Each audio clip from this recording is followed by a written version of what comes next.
Regular meeting of the Cameron County Commissioners Court. It is about 2 p.m., June the 9th, Thursday. As we do all meetings, we will start with a moment of silence, followed by the Pledge of Allegiance to the U.S. flag and the Texas flag. That'll be done by Christine with the Brownsville Herald, first time here. As we do all rookies, we break them in by having them do that. So everybody please rise.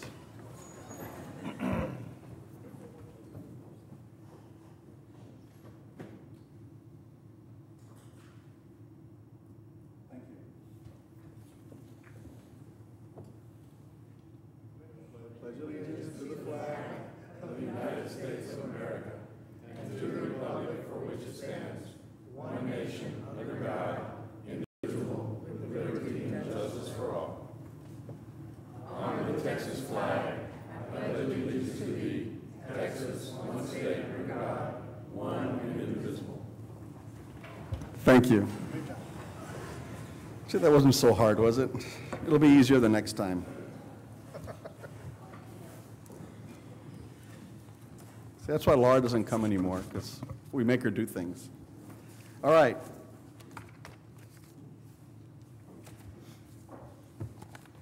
Public comment? Anybody sign up for public comment? Does anybody want to make public comment that did not sign up?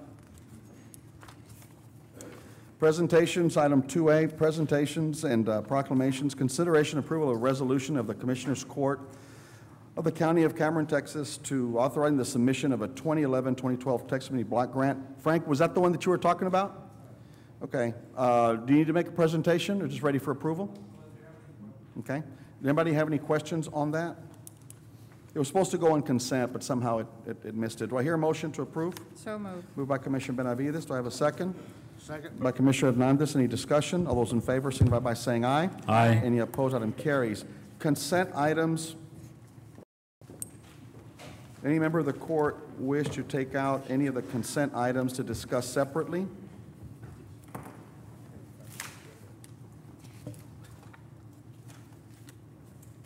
I'm going to take out item R and item S. And on those, on the, I saw Yvette earlier. Yvette, is Dr. Castillo here yet? Okay, we'll go ahead, you know what, we'll go ahead and approve that, pull it out for approval, and then when he comes in, we'll swear him in, okay? Judge, on item N, can we also add June the 9th? If it gets passed today, they can make the transfer. Which item is it? Item M. M as in Mary? Mm-hmm. Okay, you want to make that June 9th? And or 10th. And or 10th. Okay. Yes, sir. On B, do we need to have that pulled because of executive session? There's a couple of them that we need to pull that we have to discuss. One of them is also related to the scofflaw. Well, B is the one, we have an executive. Right, yes. So we need to pull it? Yes. Okay. E and A, no, F and G, I just. Want to abstain? Well, I want to file a. I'm working on yeah. Yeah, gotcha. Yeah, I already had you down for that. Okay, and I have Z, I have a question on. Item Z, to pull. Set, SS and TT. Give me double A, Carlos. A? Double A? Double A. Double A. As in battery? Exactly. Okay, and then double S and double T? Right. Okay. That's it for me. Anything Why? else? Why what? Why? Why? I don't know. Why? Why, I don't know. That's why I'm pulling it. Okay. Why? Y, which is, that's the one that was terminated. Okay. Item Y is in Yvette. Anything else? Okay, do I hear a motion to approve all consent items with the exceptions of item B? F and G, you'll note Commissioner Gatza's abstention on those. Item R, item S, item Y, item Z, double A, double S, and double T. Do I have a motion to approve all the other ones? So moved. Moved by Commissioner Gatsa. Do I have a second? Second. By Commissioner. Any discussion? All those in favor? Oh, and also on item B, we're going to pull out. All in favor signify by saying aye. Aye. Any opposed? Item carries. Item R, consideration authorization to renew the Cameron County Health Authority appointment of Dr. James Walter Castillo. Do I hear a motion to reappoint Dr. Castillo? So move. By Commissioner Second. Sanchez, second by Commissioner Benavides. Any discussion? All those in favor signify by saying aye. Aye. Any opposed? Item carries. We will swear him in when he comes in.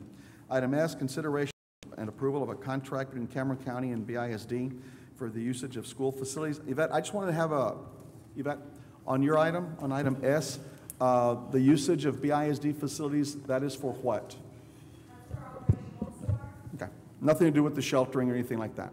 Okay, got it. Do I hear a motion by Second. Commissioner Gatsa? Second by Commissioner Sanchez. Any discussion? All those in favor signify by saying aye. Aye. Any opposed? Item carries. Item Y, consideration approval to terminate interlocal agreement with the City of Brownsville for Brownsville Reinvestment Zone Number 2. Frank, that's the one that we had talked about a couple of weeks ago that they wanted, and we got clarification from them that they were okay with the termination? Yeah, we this is the one that we were advised by Commissioner Benavides that the project had been suspended. We were finally able to obtain actual minutes from the city where they did suspend activity. We wrote to them, provided written notice by certified mail, and told them that we intended to terminate our agreement with them as a result of their suspension. They wrote back to the judge and indicated that they had no problem with that. And I've got a copy of the Okay. letter for the record. So they're in agreement. Okay. That was my question. Move to approve. Second. Moved by Commissioner Sanchez, second by Commissioner Benavides. All in favor signify by saying aye. Aye. Any opposed? Item carries. Item Z, consideration and issuance of order approving the treasurer's financial report for April 2011. One question, have all the bank accounts been reconciled?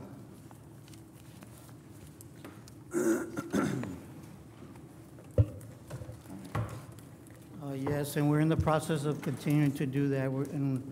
We've reconciled general claims, and the auditor is doing, I guess, an audit on that also. Okay, but no, for the April, Yes. they're reconciled to the penny, everything, all the bank With accounts the are. information that we have, yes.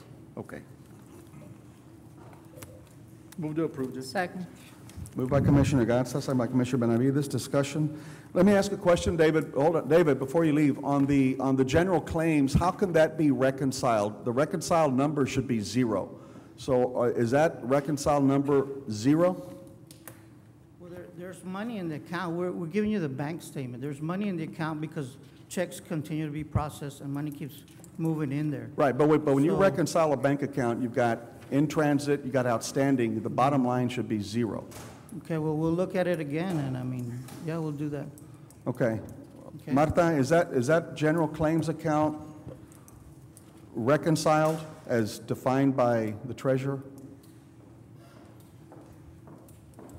I have not seen that bank reconciliation. We are not finished with our reconciliation, and I will discuss that and bring Oh, it forward on the other item? on the other Okay. item. And my question was because I just noticed that there's a bill that just got passed legislatively awaiting the signature of the governor, requiring that on a monthly basis, every single county account has to be reconciled except for the commissary account for the sheriff and the forfeiture account for the DA. But every other account, by law, as soon as it gets signed, will have to be reconciled to 0, either with checks in transit, whatever. But what time frame? I didn't read the whole bill. But we should already have that, shouldn't we? I mean, Well, it wasn't required. oh, now it's going to be a Required. requirement. Well, in that bill, I'm going to, David, when you get a chance, find what that bill number is and find out what the requirement is in terms of, is it every 30 days or? It's every 30 days. Okay, because this April one is already late, so I want to just make sure. Well, and this one, I mean, there's no, a it has difference been between the signed, yeah. treasurer's report and actually reconciling each account. Right.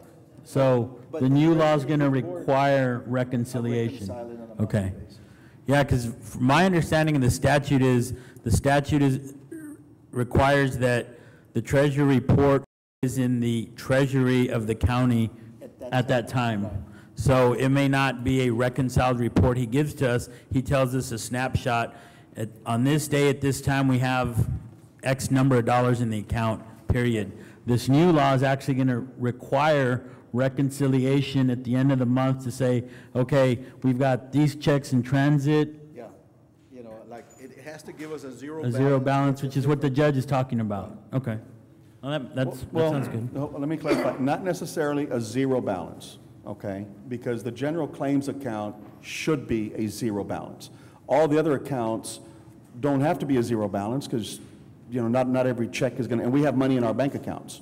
So I thought that those accounts were already being reconciled. So what I'm hearing right now is that all bank accounts are reconciled as of April the 30th. That's what I heard.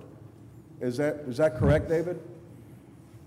All accounts are reconciled, so if I ask you for the reconciliations tomorrow, April 30th, they're all done, they tie back to Martha's bank recons, and those tie back to the general ledger.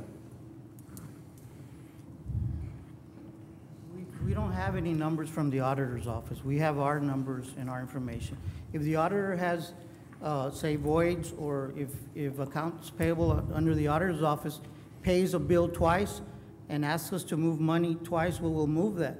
And then, I don't know if then they find out, if they audit themselves and find out that they overpaid a bill and that they paid it twice, and then they inform us, and then we void the check, and then we move the money back and all that. Well, pay a bill twice has nothing to do with that, okay? You can pay it 3 times because the transaction's a transaction. If it's an error, that doesn't matter. I mean, I guess. But if they ask us to move the money. But that doesn't and we move- matter. We're Okay, asking well, to move that's the why money. the general claims then, that's why there's always money moving and all that. But we've reconciled to the information that we have, yes. Okay, but I guess this has been the confusion for years. When you reconcile the bank account, what do you tie that number to, and how do you know it's the correct book balance? Because we have all the information No, that no, we have from our but how do you know voids. it's right? Because the audit is supposed to, I think with the local government code 115 states that the auditor audits on a quarterly basis. I don't know that she's done that because we haven't gotten the audit. And then they tell us the variances and the differences between their numbers and our numbers. At that point, it should be balanced. But we met with the auditor on Tuesday, and obviously she stated to us, we met with Mr. Bruce Hodge and Becky Costilla and I, and at that point she said that she does not do the audits that are required by 115. So, you know. My question is real simple. How do you know when you reconcile the bank account that number is right? How do you know that? Because that's the information that we have concerning the disbursements and the money that we've received and the bank balance. That's how we know. So you know it's right based on the information you have, but you don't tie it to anything. And you don't know. What would you suggest we tie? I don't know. I mean, you're the Okay, treasurer. well, okay. I'm asking But you're you, an how do you auditor. know that number? Yeah, but I'm not Yeah. here in an auditing capacity. Okay, right. I'm asking you, how do you know when you reconcile that bank account, how do you know it's right? Because the bank statements show us that that's the money. The bank amount that we statement have. shows you what the bank shows. It doesn't Right. show you what's outstanding, either in checks or deposits in transit. It has no way of Well, knowing if you that can, if information. you'd like, you can come to my office and we can I'm discuss not going to do that. I'm Okay. asking you, how do you know that those bank recons are right? Or you don't know they're right until Martha goes in and does her testing, and then I guess that's how you know you're right. That's correct. Okay. All right. On item AA. Did we Judge, vote on it? Oh, I'm sorry, moved by Commissioner Gatsa, second by Commissioner Benavides. Discussion? All in favor, signify by saying aye. Aye. Opposed, item carries. Yes, AA? Yeah, I pulled that item, and no particular reason. My concern is the travel issue, because we had an issue last week and now this week that we have 2 of our JP offices completely closed down in Harlingen because there was no staff available. All personnel and that staff, and their staff went to seminars. And I think there's a problem when the entire office shuts down. Well, let's do this, because I think that's a concern that was raised by numerous people.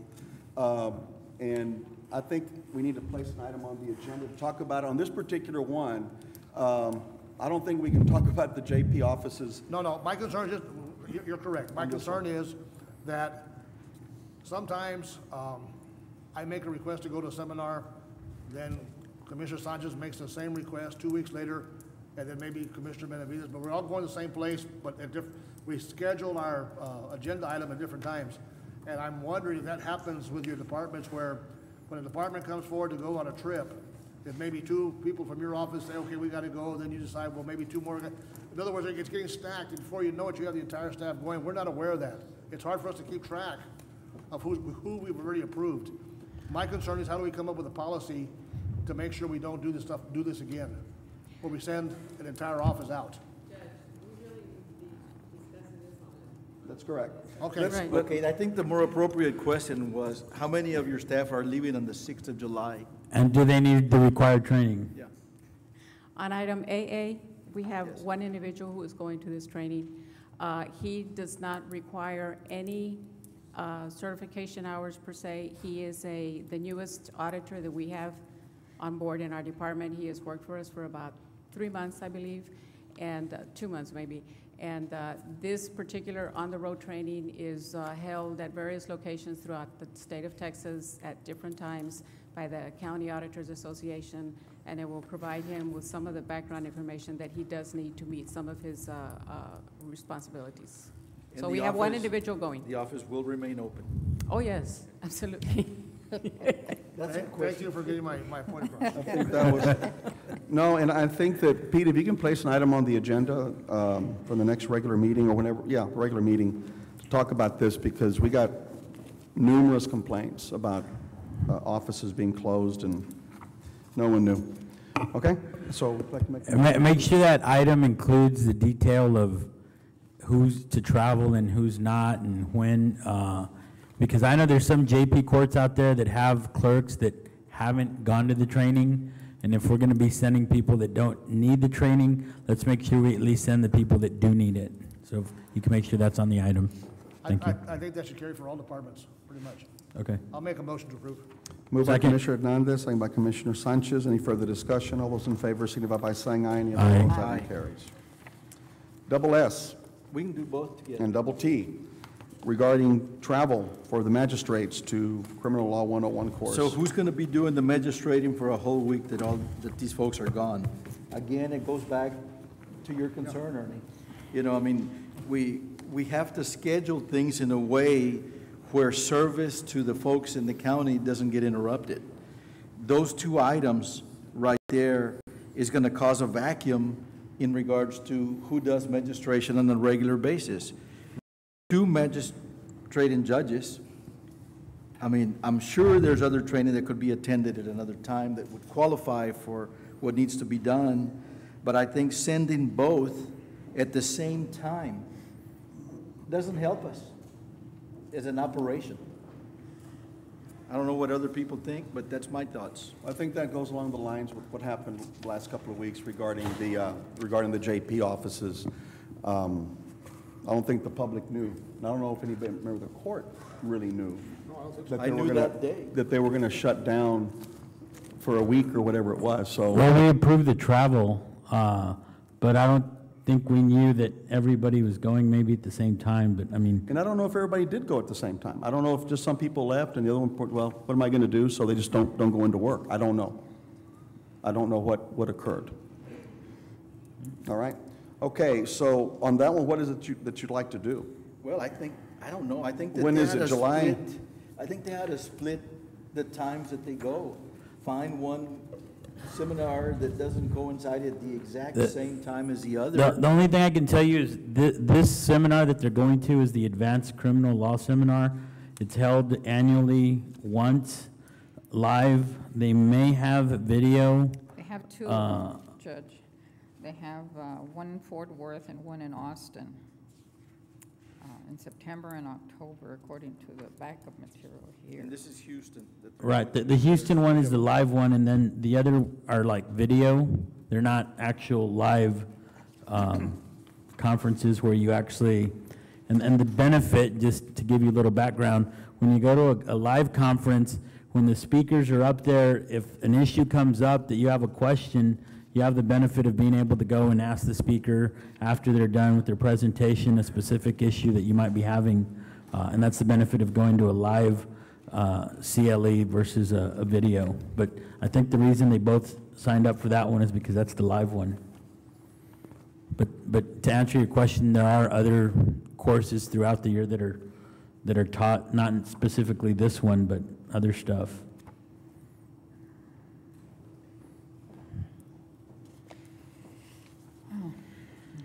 I don't know. I just think that we need somebody doing the magistration at the jail. That's my thought.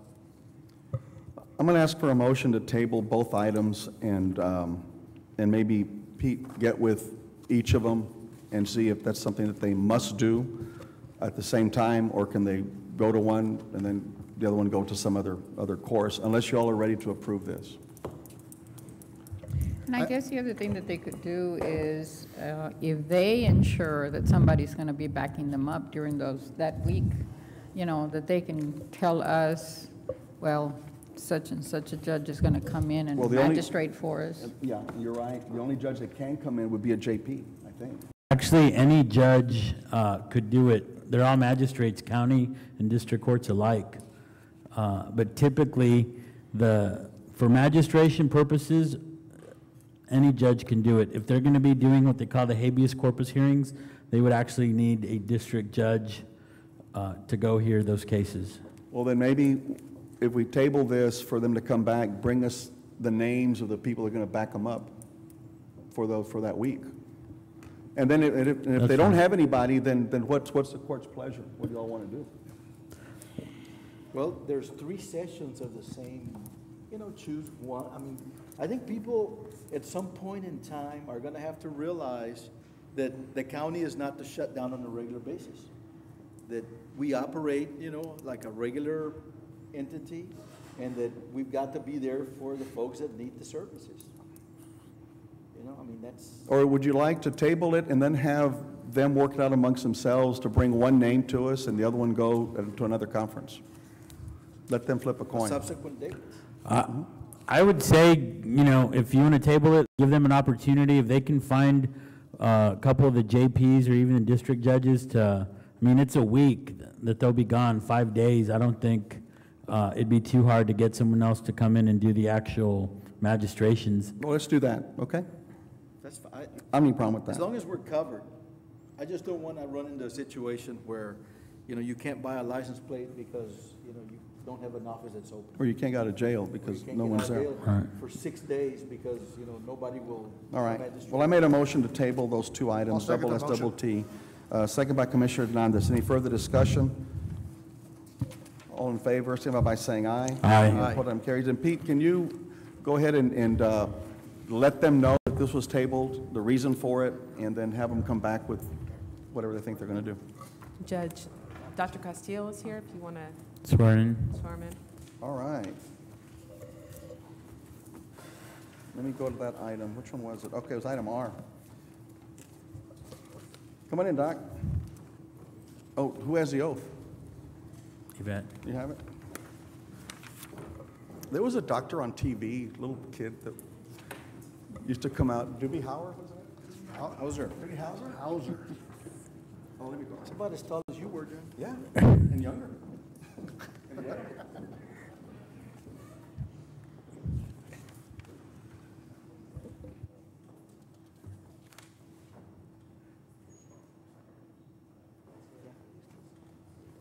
Well, it's got to be said.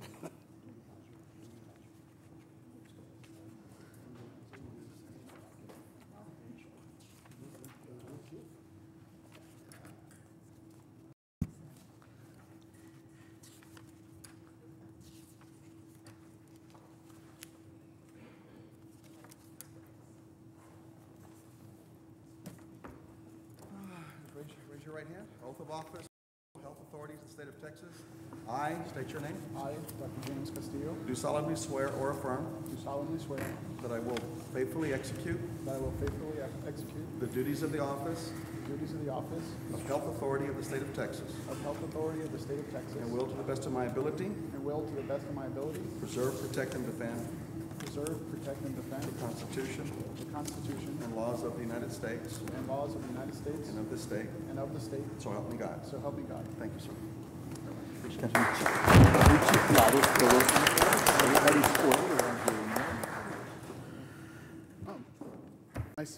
Nice to meet everybody. I'm Dr. James Castillo. I'm the Health Authority for Cameron County.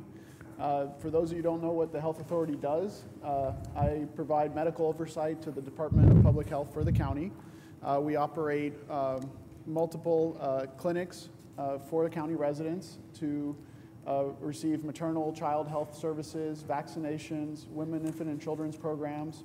We also oversee the treatment of communicable diseases in the county to help protect the public health of the county. I don't know if everybody realizes that much of the gains we've made in terms of how long people live these days is due to public health and prevention of disease. And our county health department is constantly doing that to help protect us from, to help maintain our health and the health of the county. And it's been my honor thus far to have served for 2 years and now for 2 years more. Thank you so much. And don't forget the active role that you take during hurricanes as well. Absolutely. So you really, I'm very happy to have Dr. Castillo back. He's been very, very instrumental and very proactive in terms of getting with everyone and making sure that we follow all the laws that we need to be following. But thank you for doing this again. Thank you very much. Thank you.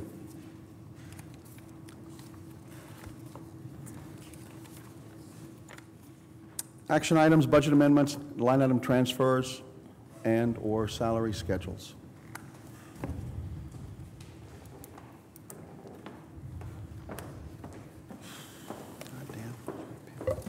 Judge, Commissioners, you have the budget amendments placed in front of you. The first one that you'll see is for the budget implementation for the Conservation Block Grant, which was approved by the court probably about 2 weeks ago, if not prior to that, and it sets up the budget for that particular grant.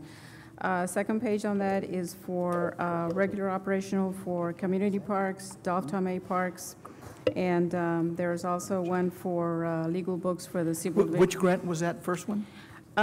It's the Conservation Block Grant. It's for $126,000. I believe that is one that is going to set up. Oh, this, I'm sorry, I was on the wrong paper. Okay. Okay, thank you.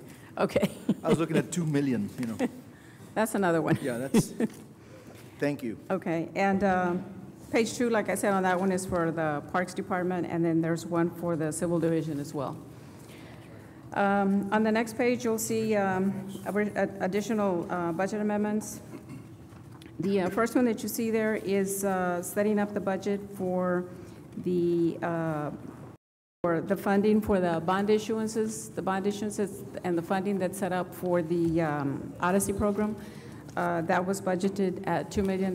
We have presently claims that need to be processed, and as per the agreement, there was $2 million that was designated for the Odyssey program. So that sets up that budget for that. Is us committing this 2 million as we had been gonna make that project live in August? Yes?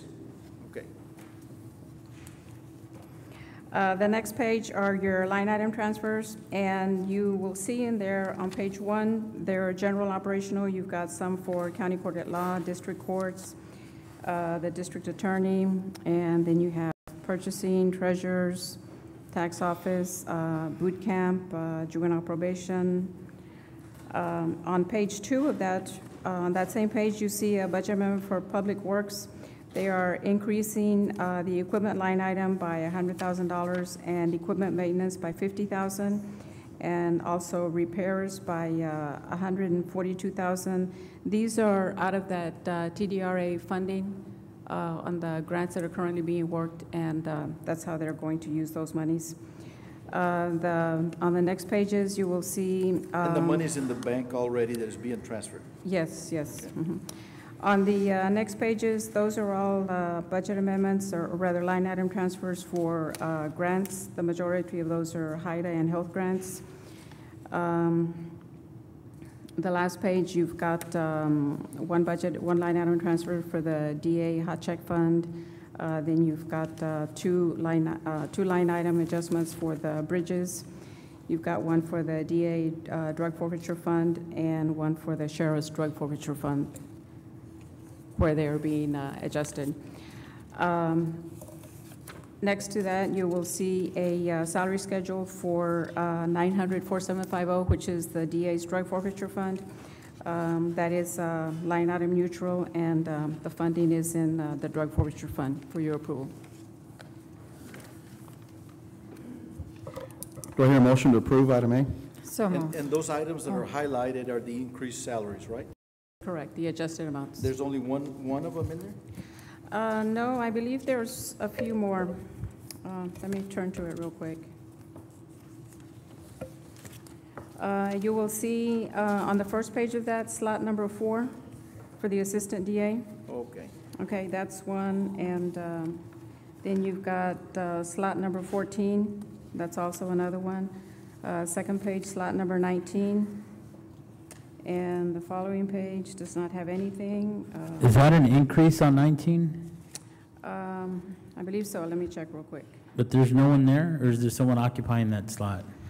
On slot 19, there is nobody there. It was originally, at the time we received the salary schedule, there was no one there. It is possible that, you They've know, hired they're going someone- to transfer oh, okay. someone in there. But I got before, you. slot number Okay. 19 was funded at 0, and that is now going to be funded at 2,000 per annum, Okay. okay? And I think there's one more. 36. On page 74. 74, you have one slot that is but budgeted at 0 and is being modified to 34,600. Okay. Thank you. Thank you. Moved by Commissioner Benavides. I Do I do have a have a- second? Oh, Second. By Commissioner Gatsa. Discussion? just one quick question. On the drug forfeiture on page 4 for the sheriff, there's a animal feed. What is that for?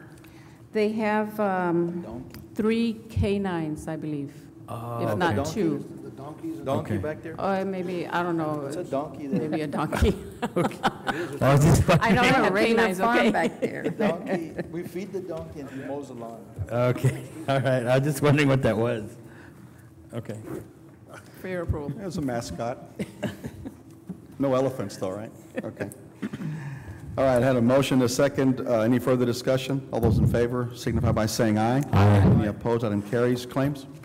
Payroll dated June 10th for $1,706,004.88. There was an additional payroll run for $1,007.26. I have warrants number 259482 through 259809, warrants number 259813 through 260006.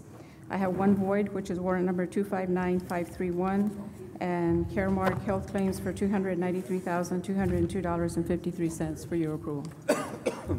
Do you recommend? Yes. Move to approve? Moved by Commissioner Benavides. Do I have a second? second. By Commissioner Hernandez. Any discussion? One Question. extension, Judge, on warrant 259972.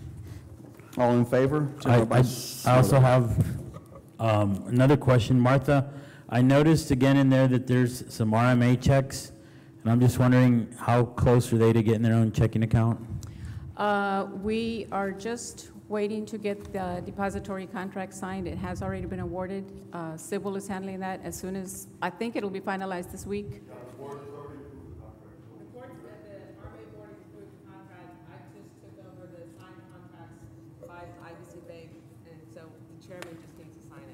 Okay, just wondering. We can vote now. Any further discussion?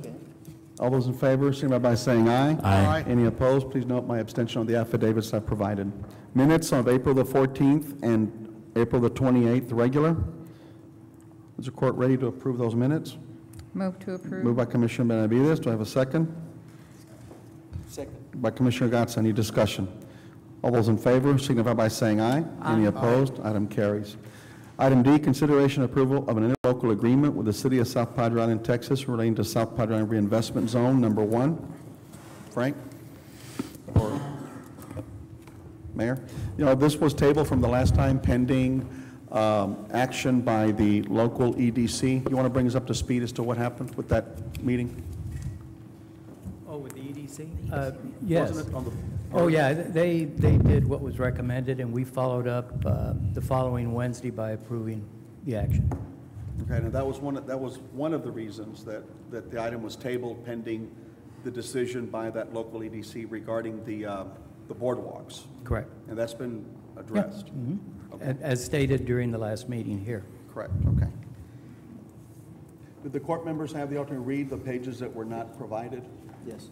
I don't know, Judge. In my opinion, I don't think that the agreement is as tight as it should be. I have a reservation approving more TERS without the county having guidelines so that we can treat all of them the same way. We've just, anything that has come in, we've pretty well just approved. And this week, we had the South Texas Judges and Commissioners Association meeting up in McAllen, of which I just got back from. And I had opportunity to visit with a number of different folks that have been faced with the exact same dilemma. And some of them, not all of them, have developed guidelines to evaluate TRZs so that everything is on the table and all the expectations on both sides are met. As an example, and maybe everyone else up here is way ahead further than me, but I am not totally familiar or know exactly who the investors are going to be to do the work that you're proposing in this TRZ. Is the city involved directly with it? I'm not sure I followed the question. Okay, the city is putting the TRZ together. Correct. I was shown the map of the area that is impacted.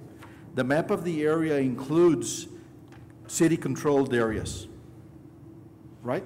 Well, it includes Padre Boulevard, it includes the convention center. Okay. You mean within the Right. TERS map? Yes. Right, within the TERS map. What is the purpose of including like the convention center in the map? Because we want to use those funds to expand it. That's part of the TERS investment. You want to use the funds? We want to be able to leverage those tax dollars and be able to expand the convention center among other issues, because we will also. So in essence, what and how about Padre Boulevard? Same thing. So in essence, you're asking us to participate in a TERS and fund 50% of the work you're going to be doing on the property that the city owns. No, the water district is also participating. Okay? They've already signed the agreement. On an abatement of some sort, or? No, it's the same thing that based on their tax rate, they will be putting the same money in on their tax rate into the fund, based on their tax rate. So they're going to do 12 million over the course? No, they're going to do whatever their tax rate is that they can do. Okay. Their participation is limited to their tax rate. but- In your case, the tax rate came down. Where the incongruency comes in, as far as I'm concerned, is most of the time, you know, the infrastructure that is being developed with the monies that come in is to develop the area. As an example, in La Feria, we have areas that are being developed in their TERS that are now agriculture land. They're coming in, they're putting utilities, they're doing those types of things into the area to develop a low taxable property to a property that's going to be valued significantly more, okay? And the folks that are going to be doing the investing are the folks that will build on the area. I don't believe that's our case. That's not your case, okay? Right. See, and that's why I can't understand the concept with you all. Well, Because it's, you know, it's, a TERS is to help a community improve the economic stability of an area and increase the value of an area that is blighted or is non-developed. Underdeveloped. Okay, well, underdeveloped, whatever. Yes. I still find it hard to believe that, you know, the area that you have in your map is underdeveloped, and I find it harder to accept that we could be using those $12 million over that course of time, you know, to help finance the second access to the island, if we wanted to invest the money in that. Well, I guess you could use the money for all kinds of things. In this Right. particular case, you're going to invest it in an area that's going to return it tenfold eventually. And it's actually it's like I said before, the entire area is only 5% of the total taxable area, and that includes the convention center and Padre Boulevard. So you're really talking about a minute amount compared to the overall picture of the island. You're talking about, I mean, you don't get taxes on Padre Boulevard right now, but you do on what's behind Padre Boulevard. Right. And that's what we want developed. Yeah, but what And- is and the by- incentive, what is the incentive that you're gonna provide the folks that own those properties to develop? When you're gonna use the money for your projects? No, we're using the money to improve Padre Boulevard, which will help their projects. Okay. Because it'll be more aesthetically pleasing, it'll be more pedestrian friendly, it'll be safer. I mean, You know, all kinds of you're things. you're talking to the guy that's trying to get dirt roads and gravel roads up to standard in the communities, okay? So I find it hard, I find it difficult, personally, you know, to be able to support, you know, doing an aesthetically pleasing TERS when we can't do minimal standards and have lights Yeah. in a lot of But the areas Commissioner- of the county that are blighted. Commissioner, I think we're all missing the point. The fact that we're improving Padre Boulevard will improve the developments behind it, which in turn will increase in value, which will be more taxable money to Cameron County. Now, this doesn't happen tomorrow. I wish it did. This is a long-term vision, which I think the county's got to be looking at. I think we all have to be looking at the long-term vision of this community and this area, and this region. Tomorrow is going to take care of itself if we can take care of the future. And Commissioner, one of the things that, I mean, that, you know, they haven't like an evaluation of all TERS that go before those other communities. I find it kind of hard to believe that right now, I mean, we've been working with this for how many months now? Years. And, well, years, okay. And now when we come to this particular TERS, we want to ask all these questions, which is fine, but it's not their fault that we may have dropped the ball, and we went ahead and approved TERS zones like in two of the largest cities, Harlingen and Brownsville. And they do provide 17% of our tax base. And anything that we would help to improve over there would be to our benefit too, in the long run. So, And I'm not saying it's not, Sophie, I'm just not convinced that that's where I personally, as a sitting commissioner, want to invest the projected amount of dollars that we're looking at investing in the project. You know, I've looked at the projects in Brownsville, the projects in San Benito. They bring us blighted areas that are underdeveloped, that have nothing but farmland that is just being farmed right now, that is ag value property that we collect minuscule dollar amounts from as parts of those TERS. This one is not a blighted area. I cannot, in my mind, come to the realization that it's a blighted area. No, it's an underdeveloped area. Well, that can be said about any area. That's anywhere, correct. you know? It could be. And I think that we're trying to put the money where it's best going to be used. You know, if you expand the convention center and get 3,000 member groups in on a weekly basis in the off-season, can you imagine the economic impact in the area? Yeah. We can only take 1,000 right now. Well, again, And, though, and, you and the know, expansion of the convention center is going to be a very costly event and action that we're going to take, but we think that it's good for the future of everybody, of everyone. Get hotels built. I mean, there's all kinds of things that can happen when you expand the convention center, not to mention the improvements on Padre Boulevard, of which we can't partner with TxDOT to do, who owns the highway, because they don't have any funding.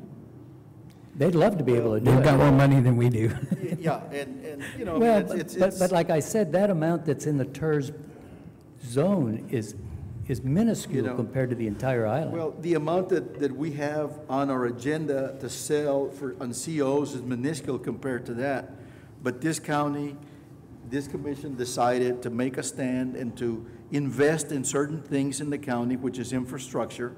We're borrowing money to invest in infrastructure. We're borrowing money to hopefully do some streetlights, hopefully do a little civic center of some sort in Olmito, a new building that is much needed in Los Fresnos. We're going into debt to do these things with the right hand, but we're giving up money on the left hand. But Commissioner, we're all doing that. We're all trying to do better for our areas, and we're trying to do better for our particular area, which does support a good percent of the county and the region. I think we contribute, and you know, I don't like to stand up here and toot that horn because I know that upsets some, but it's a fact of life. We're 17% of your tax base, and we could conceivably be more than that if things are generating more after this bad economic downturn. That's why the commitment of this court has been for a second access. That's correct. That's why the commitment of this court has been for an outer loop. Absolutely. Connecting to the interstate. I agree. That's hopefully to come. And I think that you can't not say that this commissioner's court has not been totally committed I didn't with say very that. little monetary support directly from South Padre Island. Well, we pay 17% of the tax base. Well, that can be said by anyone in the area. Okay? Well, everybody pays their share of the value of the property. It can be, but we're 3.5 miles long. Yeah. And a half mile wide. Yeah. Mayor, you're absolutely right, but that goes against your argument of why you need the TERS. Now, you know, if there's any place in Cameron County that you could bet money that the value of property is going to go up in, is where? You're 3 miles. I mean, there's no doubt about it. And I'm not saying I'm against you. I'm just saying, you know, I understand what you're saying. What I'd like to know is, looking at the Brownsville and the Harlingen projects, how much did we bind ourselves to in those TERS to contribute to those areas? Do we know? I wasn't here when those were done. We do. I don't have the numbers right up. Frank?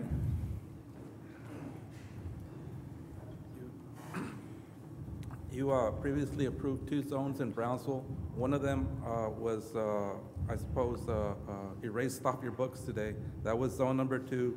You had committed $5.4 million over 15 years in tax increments. You had approved Brownsville zone number 1. That was $3 million over 15 years. You also previously approved La Feria for $5.9 million over 30 years. San Benito for $4.3 million over 15 years. And then you made a commitment to 3 zones in Harlingen, but on those you have not entered into an interlocal agreement yet. So it hasn't been formalized in staff's opinion. And to the actual amounts? For Harlingen, zone number 1, it was $9.8 million over 15 years. For Harlingen, zone number 2, it was $7.4 million over 15 years.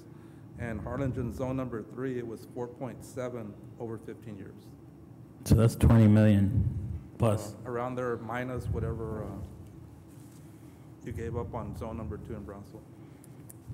Okay. I have another question for you, Mayor. In terms of the conventions that come to the island, would you be able to give any information on how many we've had to turn away because we weren't big enough? Would you? No, but I can tell you that what got me on this kick about expansion of the convention center was I attended a trade show of meeting planners in Austin. And I mean, I can't tell you the number of organizations and groups of meeting planners that came up to our booth saying, when are you going to expand? We're tired of going to Galveston and Corpus. And of course, anybody can be tired of going to Lubbock, I guess. But you know, or College Station. Or McAllen. But there are a lot of them. You know, we used to be able to host the water board directors. We can't take them anymore. They outgrew us. They all used to come to the island, take every single spot we had. The problem is we can't have an exhibit hall and a ballroom at the same time. That's among other problems. And I mean, I guess where I'm going with is I see Commissioner Garza's point in that, you know, we've got a lot of areas that are very substandard that could use our help a lot more, but I also see the point as looking at tomorrow and, you know, we have a great benefit, and if we're looking to build a second causeway and a lot more development, The convention center, I think, is going to be key to increasing a lot of funds that come to Cameron County via the island. I think, you know, and I obviously appreciate the work the RMA has done. I've been a big supporter of it, and I think that the second causeway is not only going to do good for the island, I think North Cameron County is going to explode because of it. And, you know, I see, long-term, I see a lot of good things, but unfortunately, I think that we have to continue to reinvest, and I consider us all partners. In one form or another, we're partners. No matter how you look at it, we are partners in this entire region. And I think that we all have to participate in one form or another. You know, we're putting in the same amount that the county is, and the water district is putting in their share of whatever their tax rate is, which isn't very high, but they still approved it, you know, in a heartbeat. Sure. But, you know, I'd certainly like to see this approved. I think it's good in the long run. You know, I think the big picture for the county looks good, and I think the economy is going to improve. And we talk about the appraisals today on South Padre. With better facilities and better infrastructure, all I can do is go up. But if nothing is done, you know, we have no control over TxDOT. Mayor, or 100. Let me make a couple of comments, because I've kind of stayed quiet and I've been listening to both sides of this. Again, I'll go back to being the rookie as far as county is concerned. I've had a chance to study the budgets and be involved in some hearings as to where we're at financially, and we've seen our fund balance go down, down, down. We've seen our bond rating dip a little bit because of the financial situation we're in, because we're trying to hold the line on the tax rate. And when people ask me, well, because people ask about these things like tourists, you'd be amazed how many people in Brownsville know what's going on the island, because a lot of people have houses out there and live out there. And when I tell them, well, there's $1 million piece of property and we're trying to make that piece of property now worth 1.2, but at the county expense, people have a hard time understanding that, because there's very few people in this room that own $1 million piece of property on South Padre Island. And I know about charge because as a city commissioner for many years, we did areas and in the Brownsville area that have developed and are continuing to develop very nicely because of what we did, except for the one in the Beagle land. And that was thanks to the border fence. That's pretty much why it went away. I understand Dan's point of view, but Commissioner Garza makes a good point. We're trying very hard to be good stewards of the little bit of money that we have coming in, and knowing that we may take another dip in fund balance this year, we're trying like heck to not do that. It's really hard for me to say, well, we're going to give up incremental amounts of money. We're going to continue to do this. As long as I'm here, I'm going to have a real hard time doing that till I see us in a position where we have a real strong fund balance. And you know about that, being mayor of South Padre, how important your fund balance is when you try to borrow money. Sure. And so again, I'm not against the deal. I think it's a great deal. I just can't see the county being a partner, which I think should be a private investment. Private investment's done very well on South Padre Island, and that's the reason the RMA has pushed so hard to make it bigger, because we know what a jewel it is. It's just hard for us to add to that value and take away from our money at this point in time. And It is, even though it's incremental. Well, and I understand your position, Commissioner. Well, it's hard for us. We're taking the equal amount. And you know, in our particular case, the reason we need partners, and we're not finished looking for a private partner for the convention center, for example, et cetera. But one of the issues that we've got is, I think our total tax dollar that we pay is like $1.91 per 100, okay? Only 24 cents of that goes to South Padre. The rest goes to the school district, goes to TSC, goes to the water district, goes to the county, goes somewhere else. Only 24 cents, that's it. We haven't gone up on our tax rate and have lived off of appraisals. I think we all have. You've been lucky. Yeah. Well, yes, you've been exactly. I have one question. We don't get much, let me, one more thing. But one last word is the amount County sales is, tax dollars are also zero. What are your sales tax dollars per year? we're flat. Yeah, but it's flat from what compared to other cities? It's still a pretty good amount of money that y'all are, that's the problem. We all have our, where do we get the money from? Where's it gonna come from? Well, but still, that amount that we're talking about is minuscule compared to the overall amount. It's only, the total map is only 5% of the total area of the city. And that includes the convention center, which you don't get tax on right now, or Padre Boulevard. But just seeing how the island has grown in leaps and bounds, and I know a few people in this room that have properties out there, have real nice properties, but it's very few, I count them on one hand.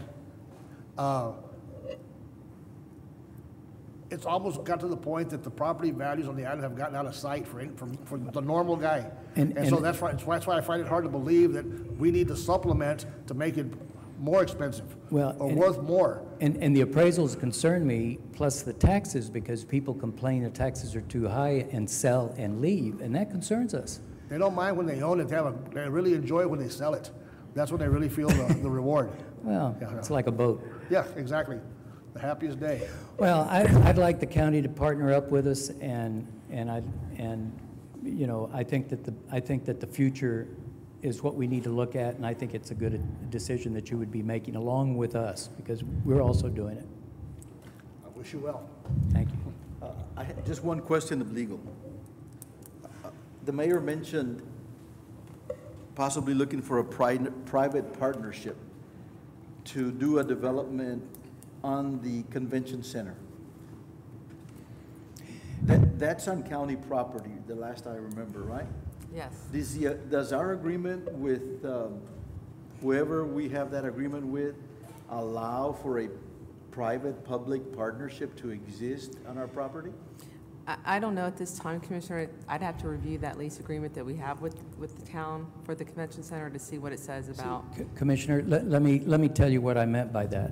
Well, I just heard what you said. My interest at some point down the road is to expand the convention center and have a partner that can take it over and run it, maybe finance it, build a hotel next to it. I mean, there's all kinds of options out there to talk about, and when we find something that makes some sense, obviously we would talk to our partners. I mean, we're just, right now, we haven't even approved the TERS.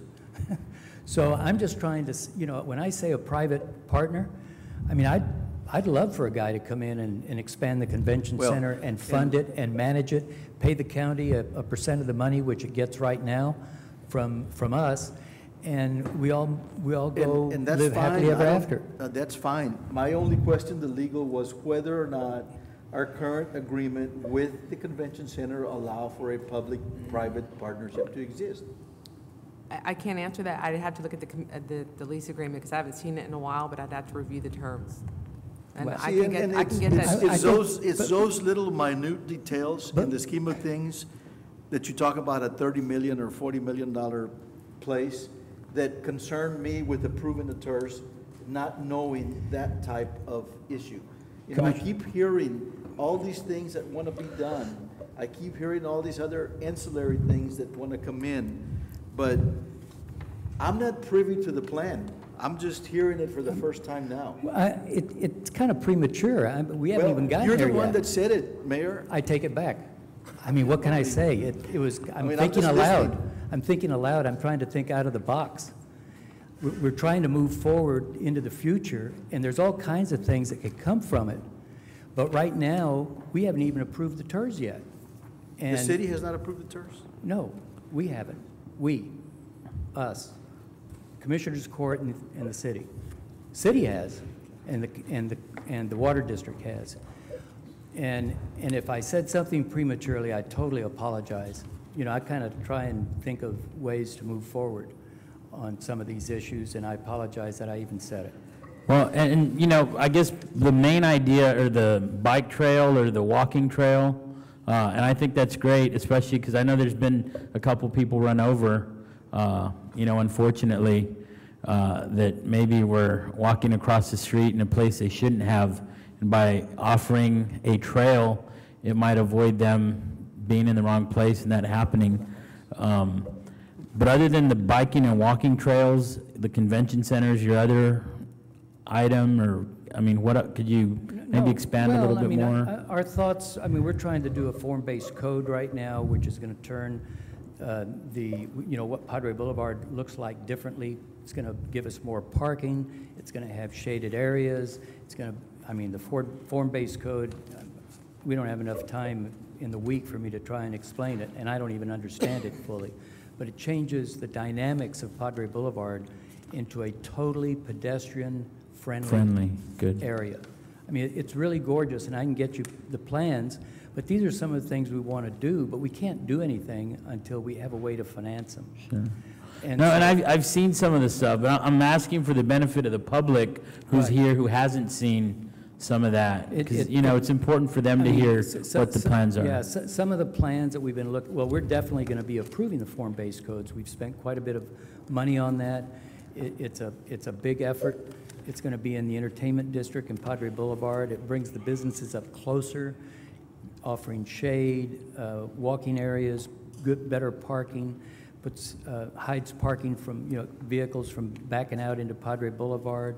I mean, it's a big, long process, and I probably will never see the effects of form-based code in my lifetime. This is far out. We're looking as far ahead as we possibly can, but we can't do it unless we have the ability to finance it, and this is one form. Okay. At this time, I want to entertain a motion to go ahead and approve the TERS. I'll second. Moved by Commissioner Benavides, second by Commissioner Sanchez. Discussion. Just a quick question of Frank.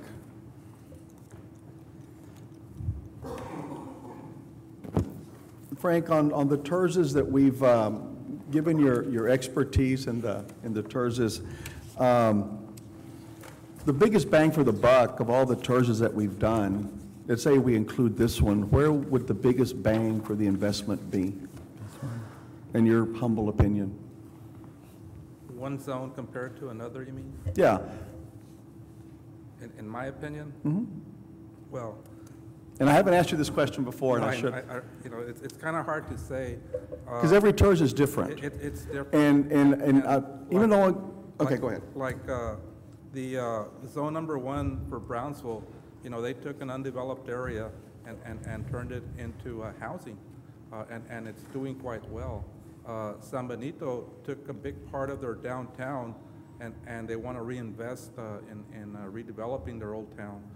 You know, those are the traditional ways to use So San Benito the used it to zones. develop downtown. A big part of their zone is downtown. Okay. And it wasn't necessarily blighted, just Right. they wanted to improve it, Yeah. underdevelop. And- Okay. and- It's pretty and blighted with- when every building is empty there, pretty much. Well, you got empty land on the island, I mean, but go ahead. I just want to just, Yeah, and I think this, from a planning perspective, you know, what SPI is doing is consistent with the intent of a reinvestment zone. Our concern has never been with their intent. Our concern has been with the financial impact. And because that's what we setting discussed setting last up week. guidelines on these TERSs, I think, is a good idea. I think that the guidelines are going to have to be so broad, because every TERS is different. The problem with guidelines now is that, you know, we already opened the floodgates. You know, this is something that the county should have done when we first started, and the county did not want to do that. You know, now it's sort of like what happened in Brownsville. If you pass down International Boulevard going towards Gateway Bridge, you know, at one time, you had one Casa de Cambio, and then overnight, you had a whole bunch of them. And because the city couldn't keep up with the land use regulations, and it's the same thing here. You know, you can come up with policies for future zones, but how many more zones do you expect? Have we, and I don't recall, but since you've been around, how many TERSs have we rejected? None. Okay. How about PI? Port Isabel came to you at one time, but they themselves withdrew the request. Okay. I mean, I believe in the guidelines, and I'm listening to what everyone is saying, and I understand that, but the biggest bang that you're going to get is on that island. That's the biggest, the biggest return of that investment that you're going to get, whether it's 17% or whatever it is, in terms of ad valorem. I mean, that's important, but You just have to wait for it. yeah, it's like anything else. I just find it somewhat unfair that, you know, that we're looking to the island because of the nature of the way they are, to say, well, you know what, we're not going to do this, when we've told everybody else, yes. And I think that no one wants to give up anything, but I think over the long period of time, the return on investment is going to be more, and it's gonna way surpass all the other TERSs combined.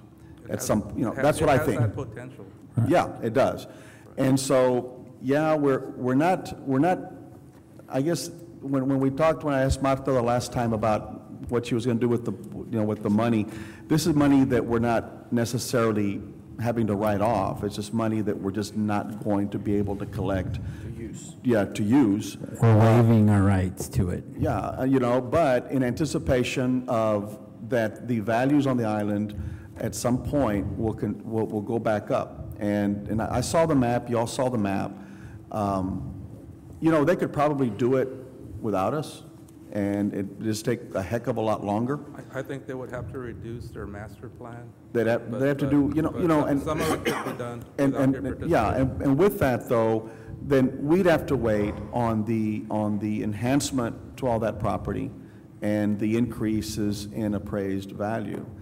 So it just, you know, I mean, I think it's not fair to penalize when we, you know, if we had a set of guidelines that the court did not want to approve way back when, but now they're coming to us and we tell them no, really for probably some good, valid reasons, but we had those same reasons with the other TERS, when we could have found reasons not to do the other ones as well, I think. But on this one, the biggest bang for the buck is just by the nature of the location, you know, is the island.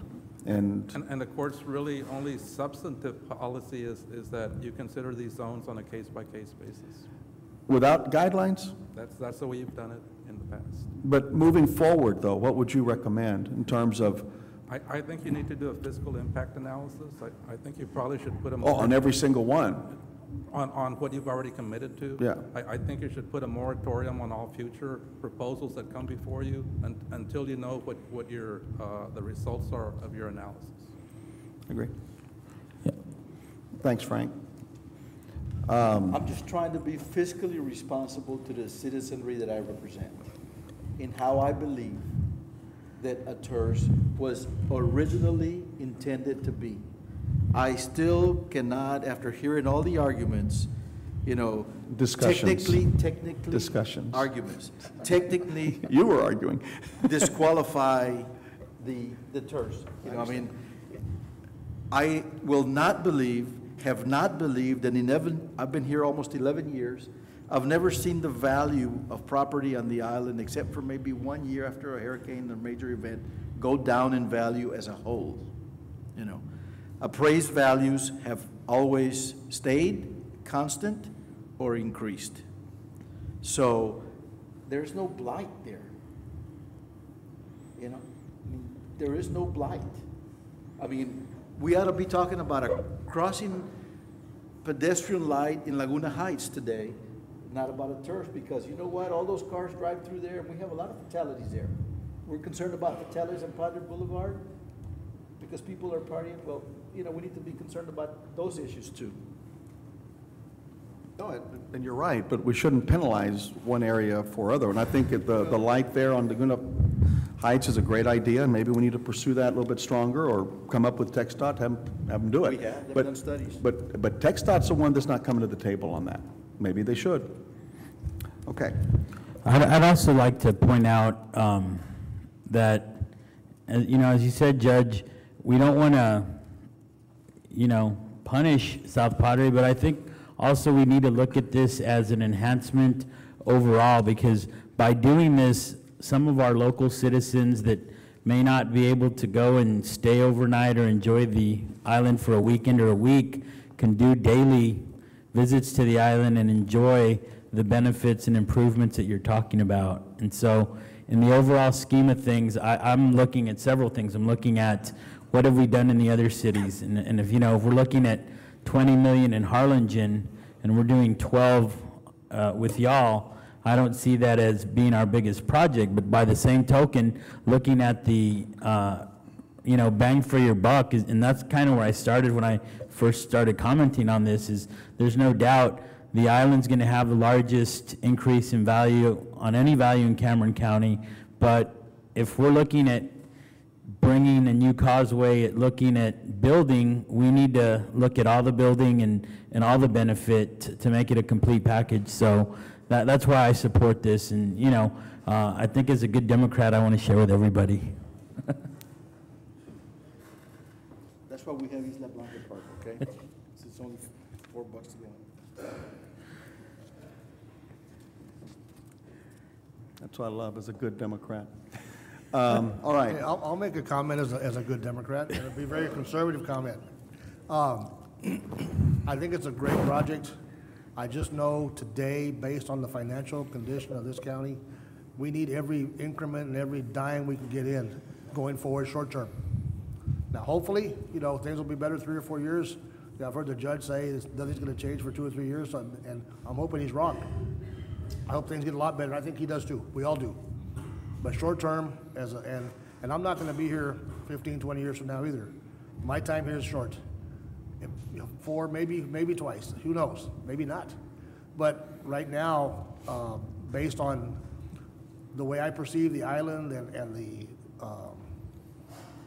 I wish that I could be a councilman and have what you have to offer. I know we don't have that in Brownsville, and I think that just the natural growth of the island, it's gonna get there whether we give you a dime or $100. It's not gonna matter, and I wish you well, and I think it's gonna be good, and obviously I'm gonna be outvoted in this issue, but we're always there to support you. We can't always agree on everything going forward, but I'm sure we will on other things. Thank you. Okay. I still say we need guidelines. We can. Okay. Well, Call the question, please. hi. Yes, sir. Get his iPad. Before he's dangerous on that iPad, like I've said. All right, I had a motion and a second. Any further discussion? All those in favor, signify by saying aye. Aye. Any opposed? Nay. Item carries. Thank you very Thank much. y'all. Appreciate it. Item E, consideration and action to adopt an interlocal co-op agreement between Cameron County and the City of Rio Hondo for the implementation of scofflaw program within the Tax Assessor Collector's Office and utilize administrative fees to further enhance the program. This is the last city to come online, isn't it? Aren't they all online now pretty much as far as the city, the municipalities are concerned? Judge, Commissioners, is there a question on the contract, or was there a question on? I don't have any questions on the contract. I make a motion to approve this. Moved by Commissioner Hernandez. Do I have a second? Second. By Commissioner Benavides. Any further discussion? All in favor, signify by saying aye. Aye. Opposed? Item carries. Item F, discussion and possible action regarding the request from the Rio Grande Regional Water Authority. Pete, what is that? Money.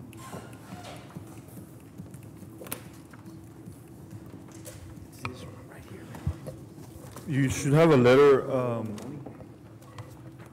with a request from the Rio Grande Regional Water Authority, basically going to submit an application to the U.S. Bureau of Reclamation for an alternative regional water supply feasibility study, and it's a 50% grant, 50% match required, and so they've sent out a request to the different municipal governments and county governments.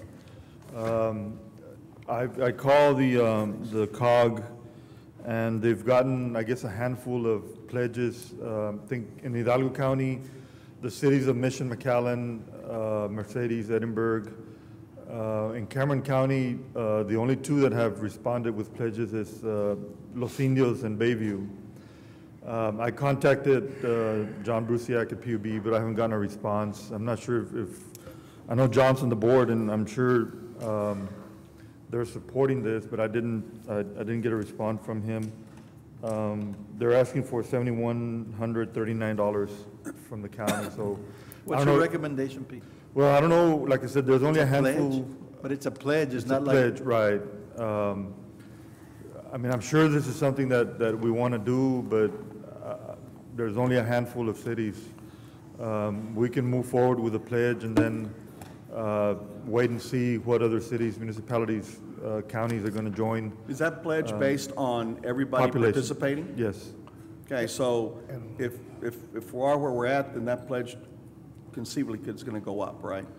Well, I guess If at that we point, wanna we would bring it participate. back and see if we would consider any additional No, I funding. think that I would be willing to move that we agree to pledge $7,139. Whatever the number is, that's it? Okay. When is the pledge due?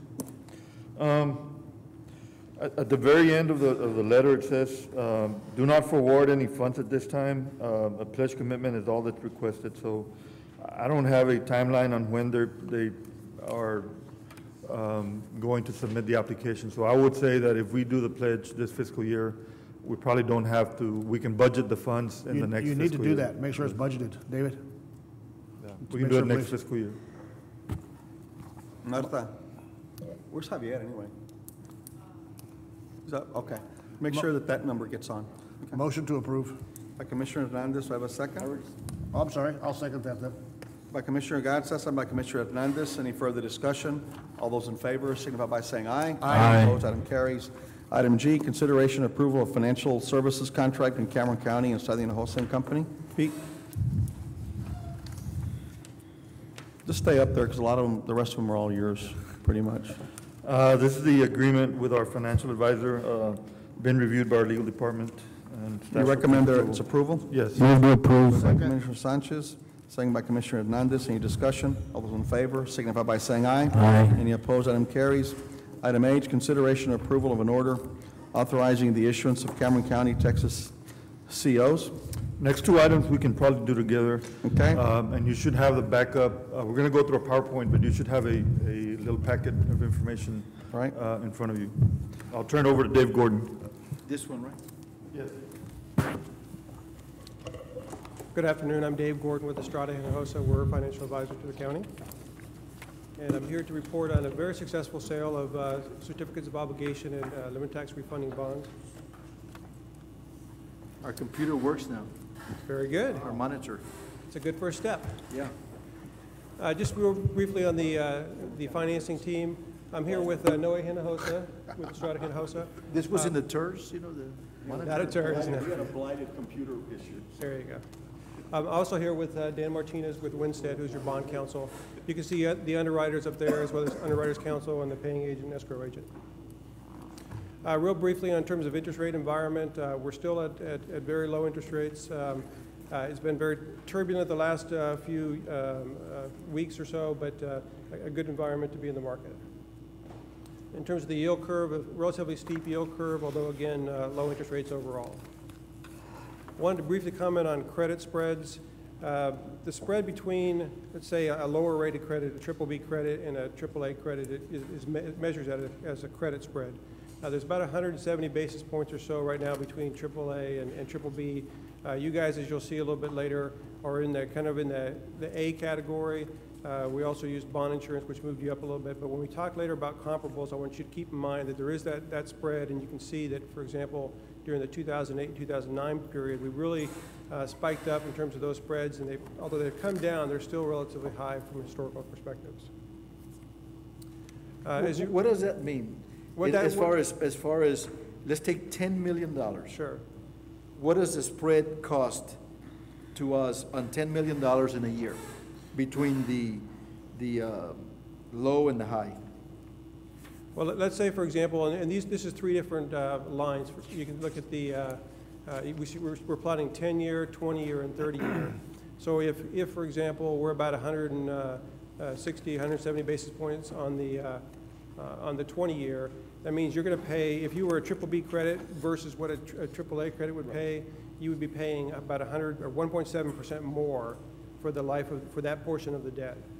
Okay, so that's a significant penalty. So when you start thinking about your underlying ratings and what your ratings are, that's how that translates into the marketplace. So on $10 million, or say 20 million, since we're kind of close to that, what's the dollar amount? 20 million, let's say it's... On the spread, just itself? Right. I don't know, $100,000 or so. Over the life of the bond? Yeah. If you were a triple B versus a triple A. Okay. We talked a number of months, and obviously we came down with a list of projects that we're financing, and so there's $23.6 million worth of projects. They're listed up here. We also had some discussion, as you recall, in terms of the useful life of the debt, as well as compared with the useful life of the assets. And with this particular financing, it came in at 12.1 years. That's the average maturity of the debt. So we finally determined that a chiller system was going to last 30 years? Well, we could have another debate if you'd like. I don't know. I know that our county judge was pretty adamant about that, you know, and the jail shower replacements is a 15-year item. Is that not more of a maintenance item? I mean, did we go through that process? Well, we're going to pull some of those things I think out? What we try to do was match the amortization of the bonds with the life of the asset. I think is what we're trying to do. Well, that's what I wanted to do. Okay. But it's not matched. Well, the average life of the assets being financed is about twice as long as the average life of the debt. So we think we're, you know, no matter if we debate the useful life of a particular item, we're well within, you know. I just thought we had pulled it out. In terms of just kind of summarizing the sources and uses of funds from both of the transactions, again, the certificates were used to finance the new money or the projects that we're coming up with. You can see at the top of the certificates, the principal amount, $23.6 million, was sold at a slight premium. You can see that there. Accrued interest is basically interest that's paid by the investor that it'll help you make that first interest payment. You see at the bottom again the $23.6 million. Then you can see the accrued interest deposited into your debt service fund, and then cost of issuance. In terms of the bonds, and we'll go into this in more detail later, those bonds were to do a refunding for savings as well as a restructuring, as we've talked about a couple of times. You can see that it's 5.56. Is this already written in stone? No. Yes. You know, because some of those numbers are not correct. Well, the dollars are written in stone, but not, that list can still. I mean, Okay, if you're looking at the project list, again, what you did was you posted notice. Yeah, those can move around, yes. Okay. Obviously, you posted notice. Thank you. Yeah, the specific projects can't be changed, but in terms of how you allocate those dollars can certainly be changed. You say that the projects can't be changed? Within the context of how the language was written in the notice, those projects are fixed. Now, we've talked before, for example, that you could pull one of those projects out and not fund it, but you can't really add a project unless it fits within the context of the language which was actually noticed. Okay. You can choose not to spend out money. Yes, yes.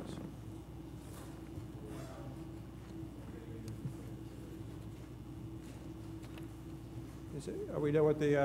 I'm sorry. No problem. Get a little excited with this thing. Not a problem. No, So I'm on it's page 7. I was talking then about the source and uses of funds. Again, the certificates for new money, the bonds for the refunding.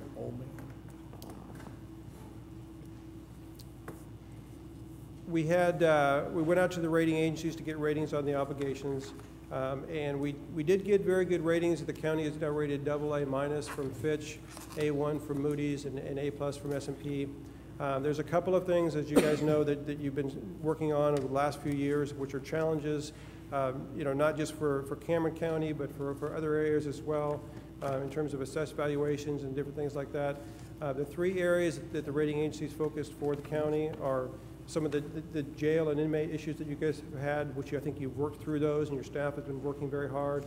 The bridge revenue falling, which again is something that you can't really do too much about. I think it's starting to come up a little bit, but recognizing that revenue is falling is important. But the final thing is something that you guys can focus on, and that's your fund balance. That's something that, you know, we'd really love to see you guys be able to figure out a strategy to build the fund balance over the next few years. Up to, say, 2 months of operation, which is really your stated policy. We did solicit a bid from a bond insurance company called Assured Guarantee.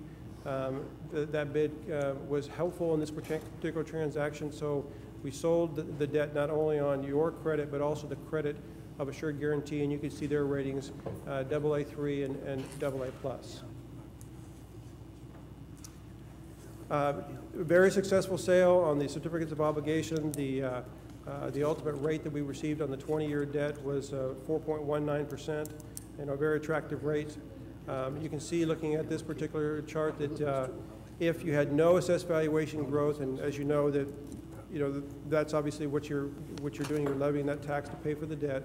Without any assessed valuation growth, this would result after the new money from the certificates of obligation and the refunding / restructuring, which we'll talk about a little bit more later, in about a 0.43 cent tax rate increase.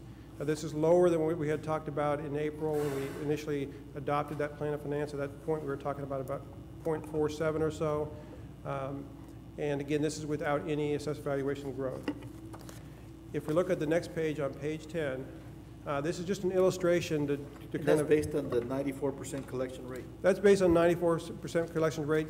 Your collection rate tends to be higher than that when you look at your total collections, but again, to kind of be conservative and frame what the outside is. Now, your preliminary assessed valuation has come in at 1.8% increase. We don't necessarily think you'll keep all that. It's likely there'll be some protests and things of that nature. But with this illustration, you can see that if we have a 0.6% increase, which is keeping a third of that, that the tax rate impact would be about 0.398 cents, so just under 0.4 cents. And with this illustration, we're also showing 1% increases in the next few years. You can see how that impacts the tax rate. In terms of the refunding, when I presented this last time, we were looking at savings of about 1.7%. It came in at almost 2.5%. The way that the refunding is structured is that, as you recall, and you'll see more graphically on the next page, we are moving some debt out to the longer end to take advantage of your existing debt portfolio to help mitigate the impact of the COs on terms of your tax rate. So you can see that the actual total savings when you add them up was negative $250,000. But when you look at the time value of money in terms of how that is taken care of, the savings is about $140,000. Additionally, the way the escrow is set up, there will be some interest earnings in the escrow account, which will go back to the county when that escrow account is closed in 2/15/12. Those earnings might be about $8,000 or $9,000 or so. So after the issuance of the COs and the restructuring, you can see on page 12, the red line is approximately what your debt service will look like. Now, this is all of your limited and unlimited tax debt. And you can see the primary objective of the restructuring was, again, to get some savings, but also it lowered the overall debt service out through 2020, but then it moved some debt to the 2021 and 2022 timeframe. And you may recall we talked about not extending the life of the debt in terms of the final maturity, but did push out some of those bonds to take advantage of that significant drop off there. What we try to do when we do a negotiated sale is to look at comparable pricings. Every municipal credit is different. The day of the market is different, as you saw earlier in some of those, in terms of what the rates were doing over the market time. So what I'm doing here is kind of comparing Cameron County with a City of El Paso transaction and a City of San Angelo transaction. And now El Paso went out, they're an A+ credit, they went out without bond insurance. If you compare that with San Angelo, they're a high AA credit, mid to high AA credit, and they didn't require the bond insurance.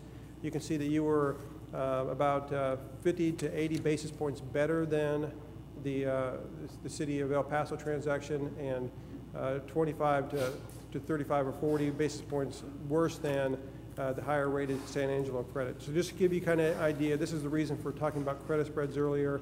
You were right in the middle of those, and when we go out and we do the sale, the underwriters are trying to establish that line for your specific credit, the day of the market, the structure of the transaction, and we feel like our desk worked very hard with the underwriters, and we feel like this was a very successful transaction and fairly priced for you. So that's the transaction. Any questions that we haven't covered? Any questions?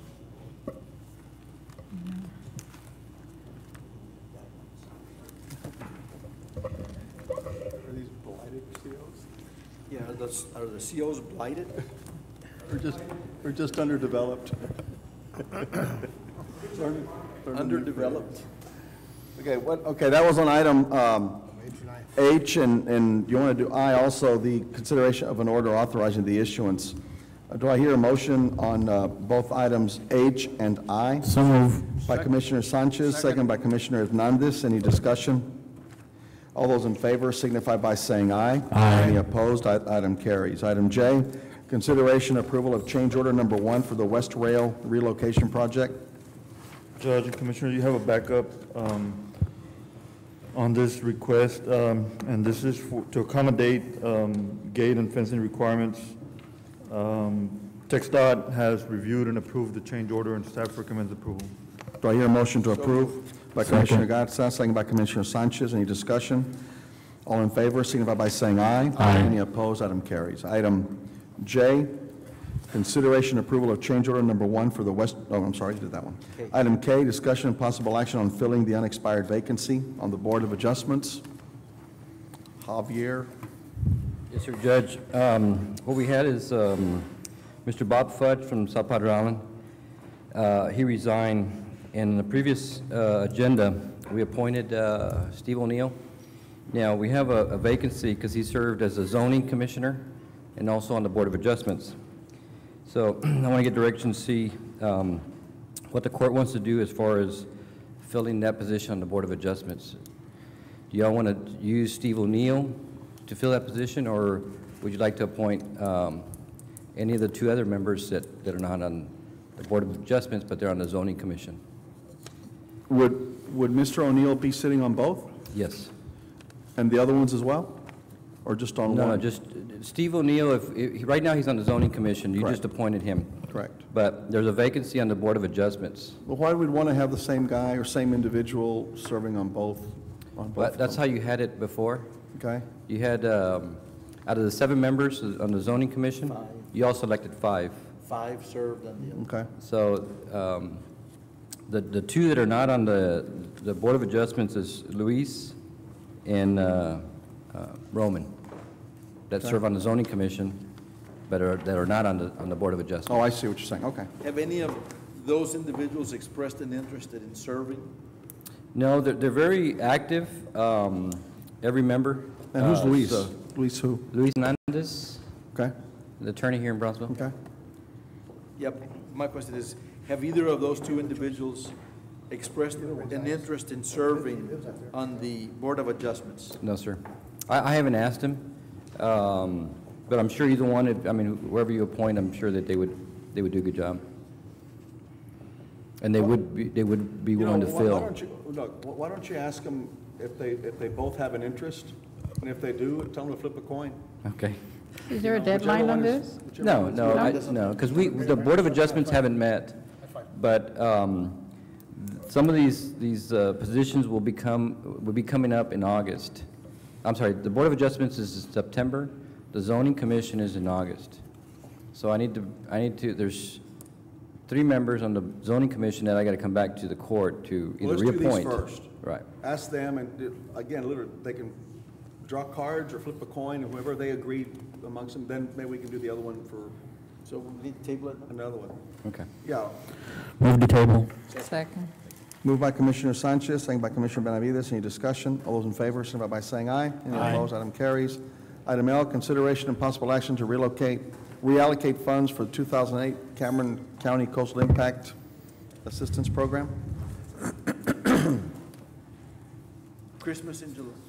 Yes, Judge and Commissioners, Ducks Unlimited, who submitted a grant application under the Coastal Impact Assistance Program, under the County Coastal Impact Assistance Program, and they were awarded $85,000 back in 2008.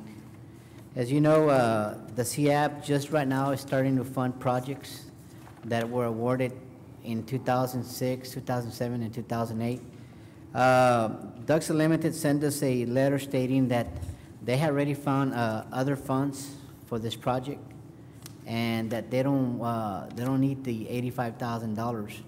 They did mention that there's 3 projects that if they could use these funds for. We met with the Texas General Land Office and asked them if they could use those funds for 3 projects that they had in mind.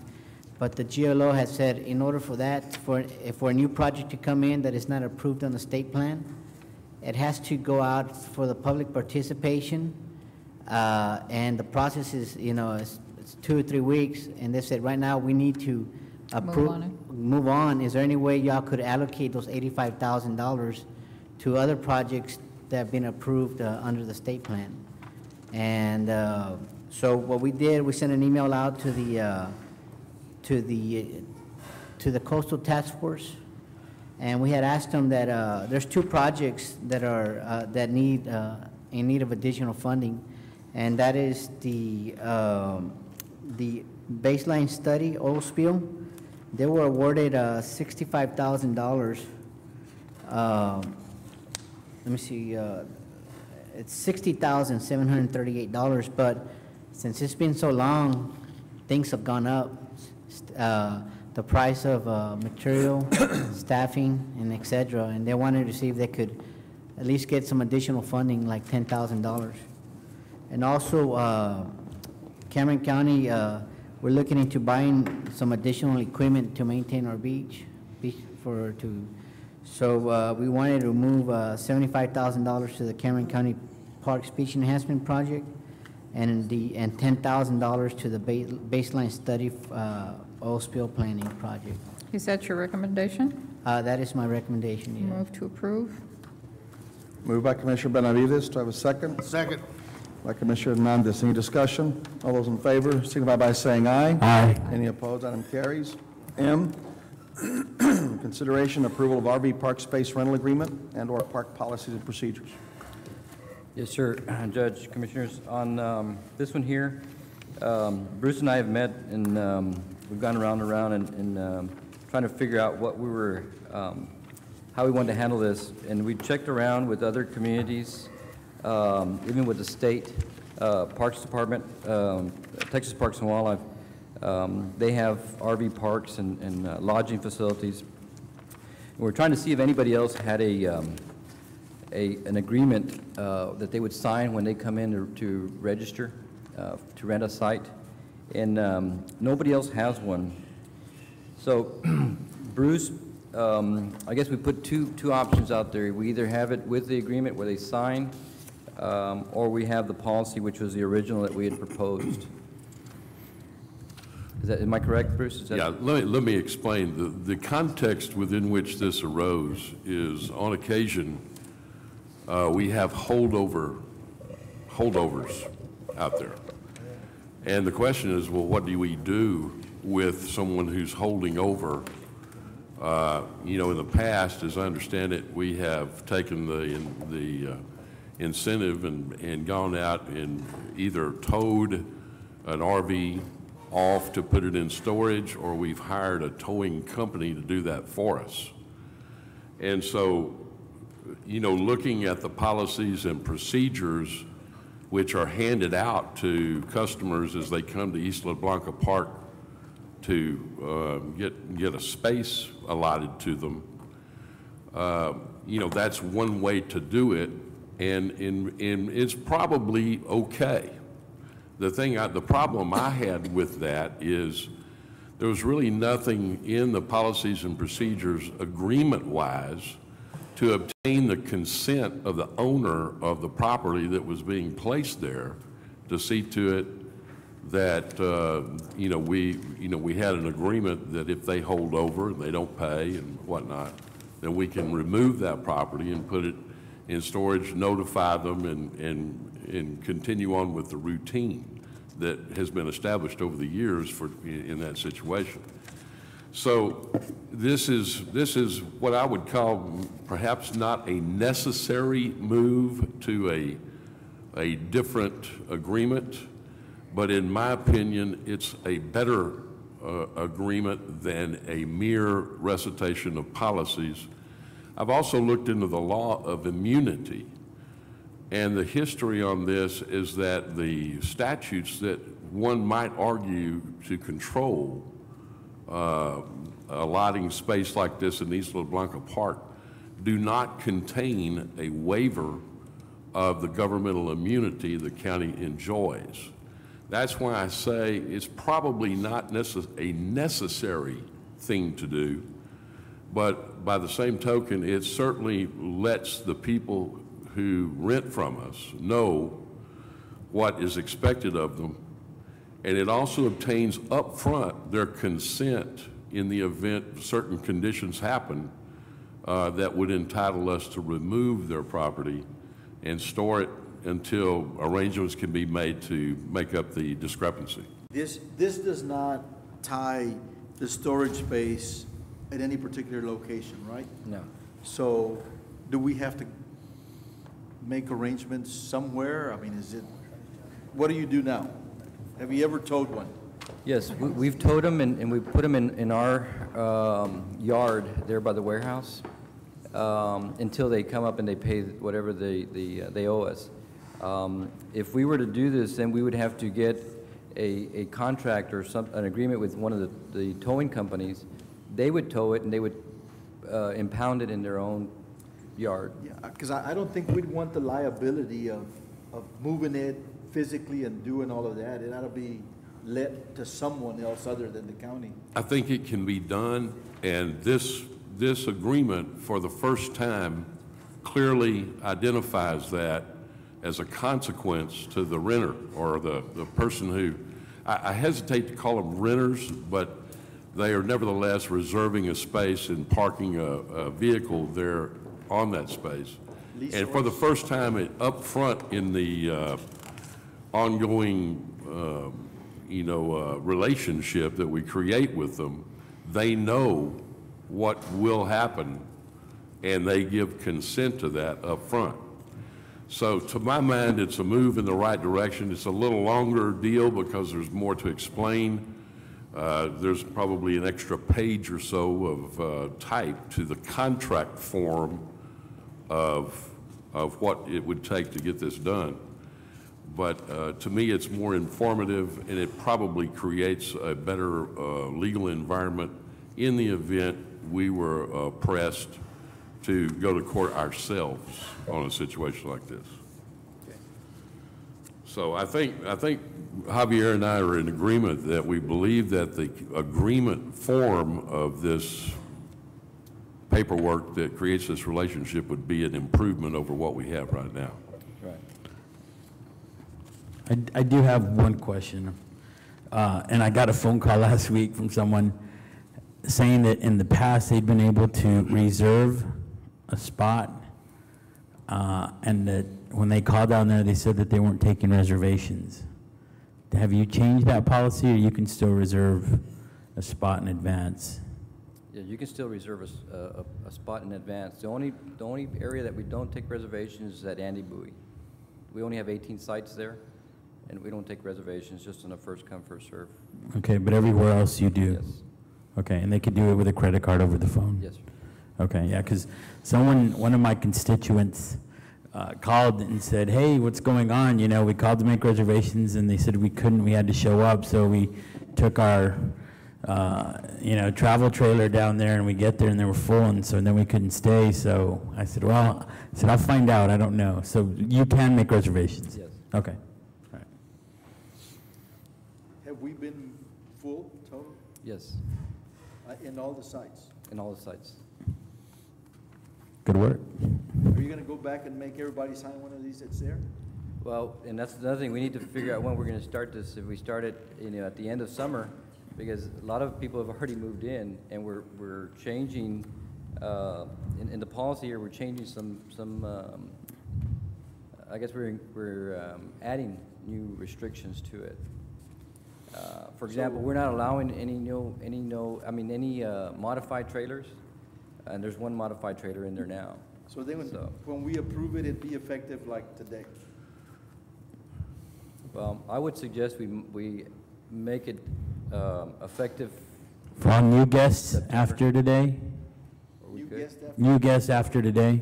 So any newcomers would be bound by it, and anyone that's currently there at the termination of this lease or whatever, their stay, if they chose to renew, then they'd have to be bound by it. We could do that. Sounds fair. That sounds good. Sounds good to me.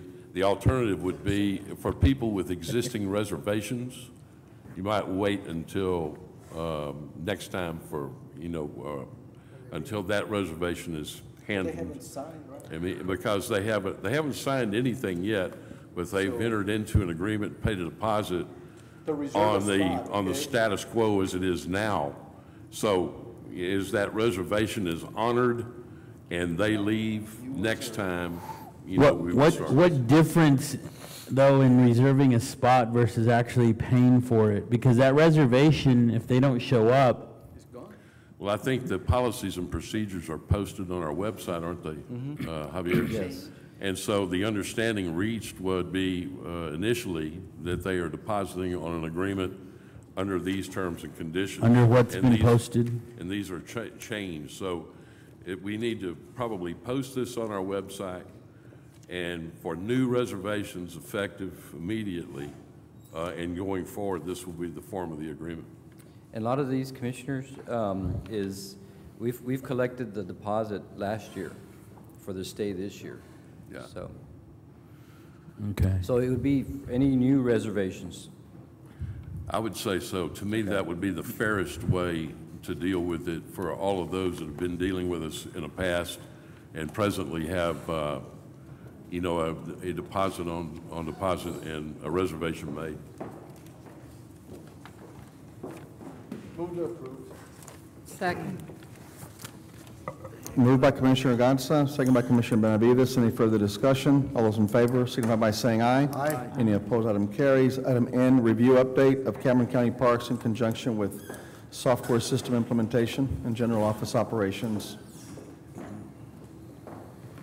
Judge, Commissioners, as I'm sure you're all aware, we have been working with the Parks Department for a number of months, probably about 9 months now.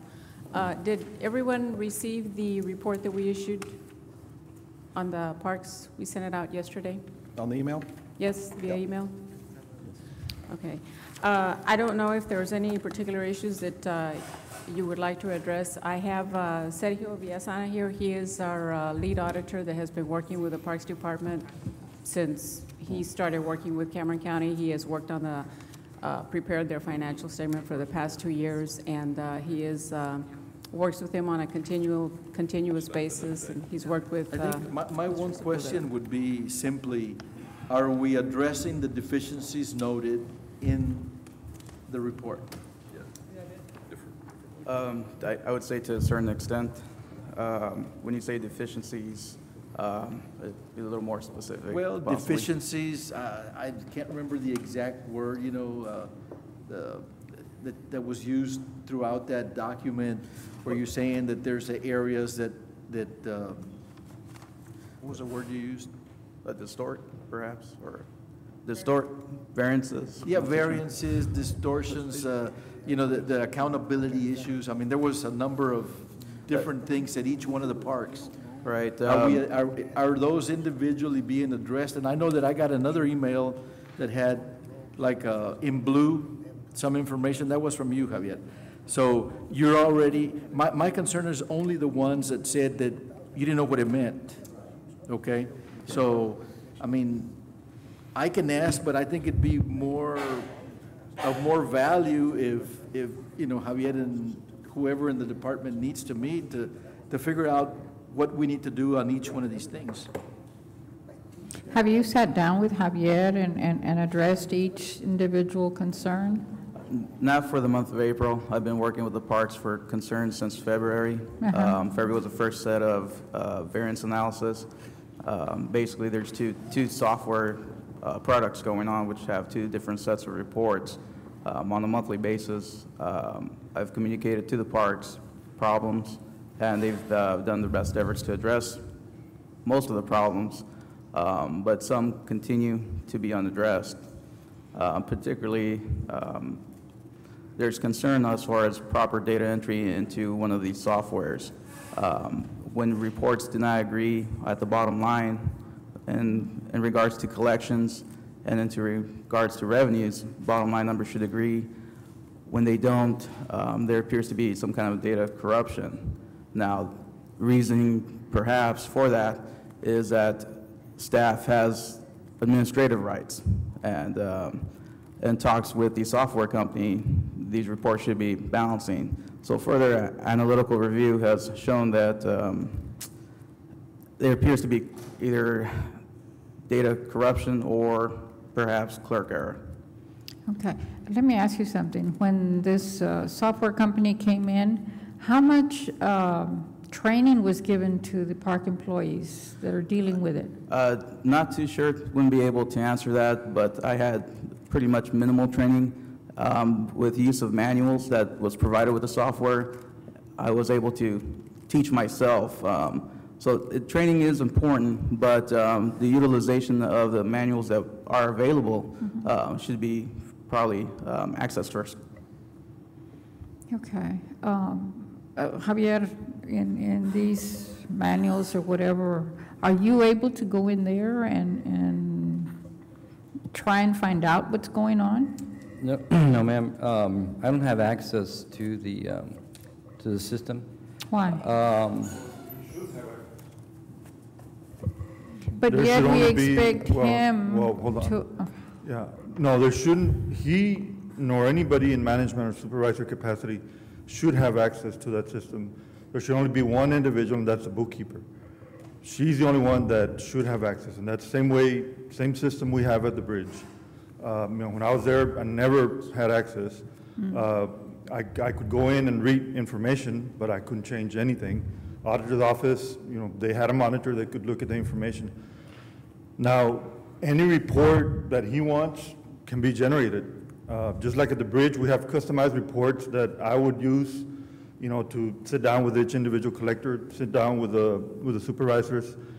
Whatever information he needs, it's there. All they need to say is, this is the type of information that I want on a daily basis, on a weekly basis, on a monthly basis. That's there. The bookkeeper with TRMI can customize that report. So, no, he doesn't have access, but because he shouldn't have access, because then if he has access and he goes in there and he changes, if he has that capability, him or any other supervisor manager, then that wouldn't work out. But like I said, the key is that if he tells the bookkeeper, I want this report generated so that I can stay on top of my collectors, or the campground master program, the same thing. Any type of report that he needs, or Joe or anybody from his office, that can be generated. And I think that's the key, because that's the whole intent of the system, is to use it as a management system and help with the toll collectors, primarily who are the ones that collect the money. So that's why he doesn't have access to it. And I know that was an issue early on. There was multiple people with access, and when I found out, I cut that to only one individual. Okay, so then I guess what I'm trying to understand is, Mr. Villasana is your last name, right? Okay. As you're going in there on a monthly basis? Yes, the reason that I'm going in there is to export data out of one of the softwares. There's two different softwares going on to keep in mind, and the bookkeeper basically has function over one software. Now, the other software, being the RV reservation software, is controlled at the park level. And so that one in particular is concerning.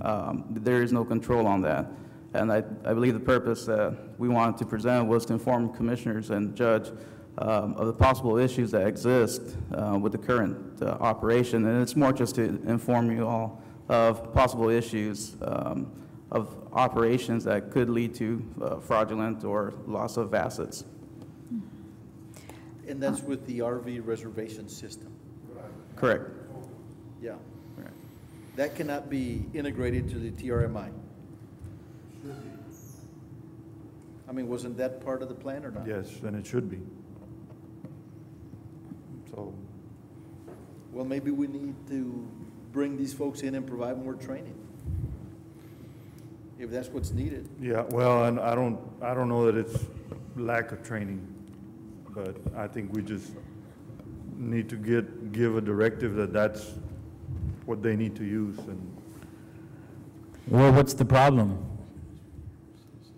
I think, we've had a lack of cooperation from the staff, as far as not utilizing the electronic system.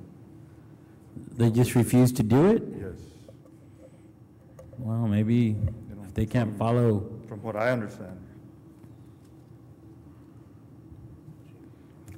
Well, I mean, when we bought the system, wasn't that the directive? Yes. Okay, so what do we need another directive for?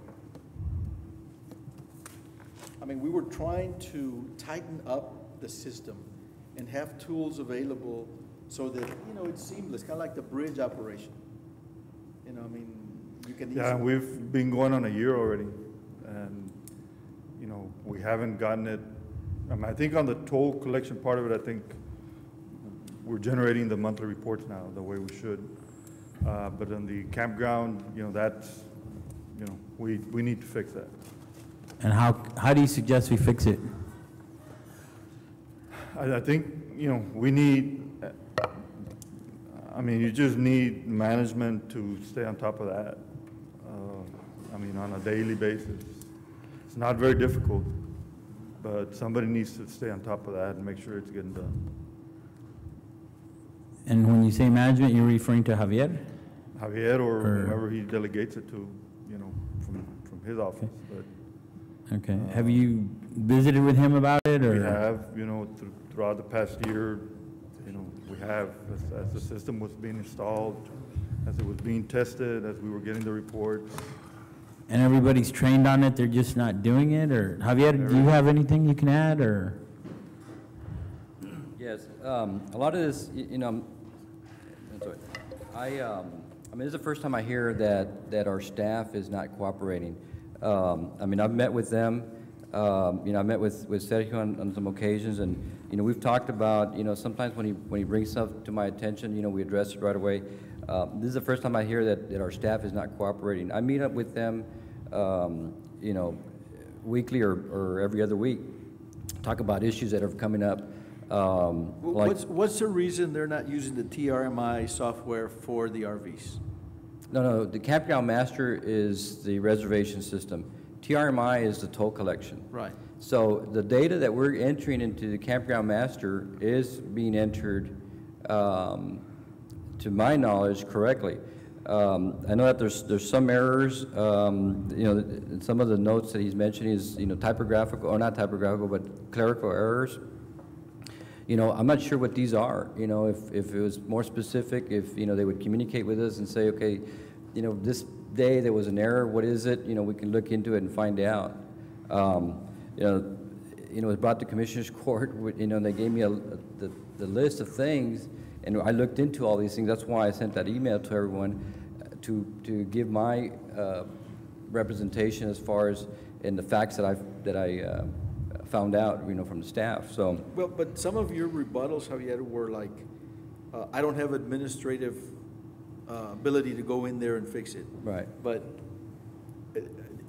do you, I mean, you don't want that because you don't want to be responsible directly for possibly going in there and getting into the system. Right. And fudging something. Right, and that's not, I mean, we don't want to. You know, some of there was one note in here that we changed the report. We changed the report because that was the direction we got from the bookkeeper. There was a error in the report. From the auditor's office? No, from the bridge. They told us that there was an error to fix it, and so that's what the staff did.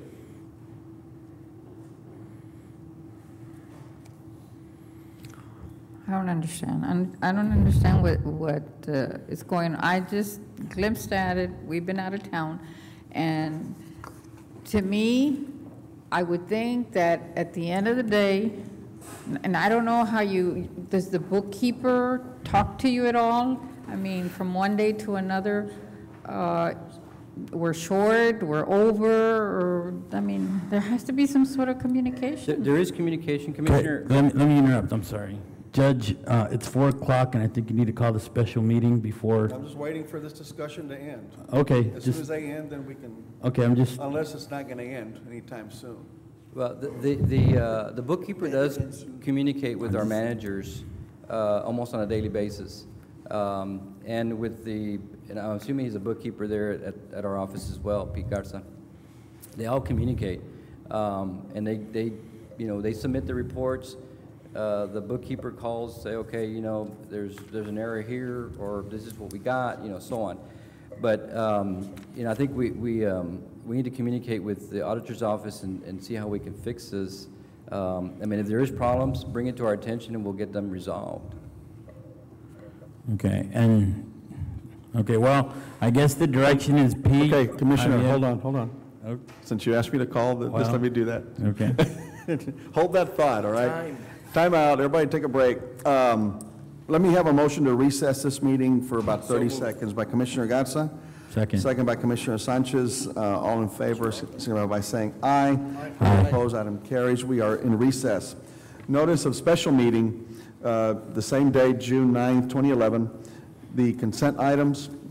Do I hear a motion to approve consent item 1A, which is regarding the Sheriff's Office, submit an application to the U.S. Department of Homeland Security? So moved. Moved by Judge. Commissioner Hernandez. Do I have a second? I have some comments I'd like to make to the By, court. second by Commissioner Gatsa. Discussion. I communicated with the Sheriff's Department in reference to this particular grant. This one, the way the grant is, application is written up and apparently intended to be submitted, it states that it's going to have friendly forces, which are going to be some of the municipalities working, which is going to be the City of Combs, Los Renos, Port Isabel, South Padre Island, and La Feria. And this grant is, has funding for overtime expenses.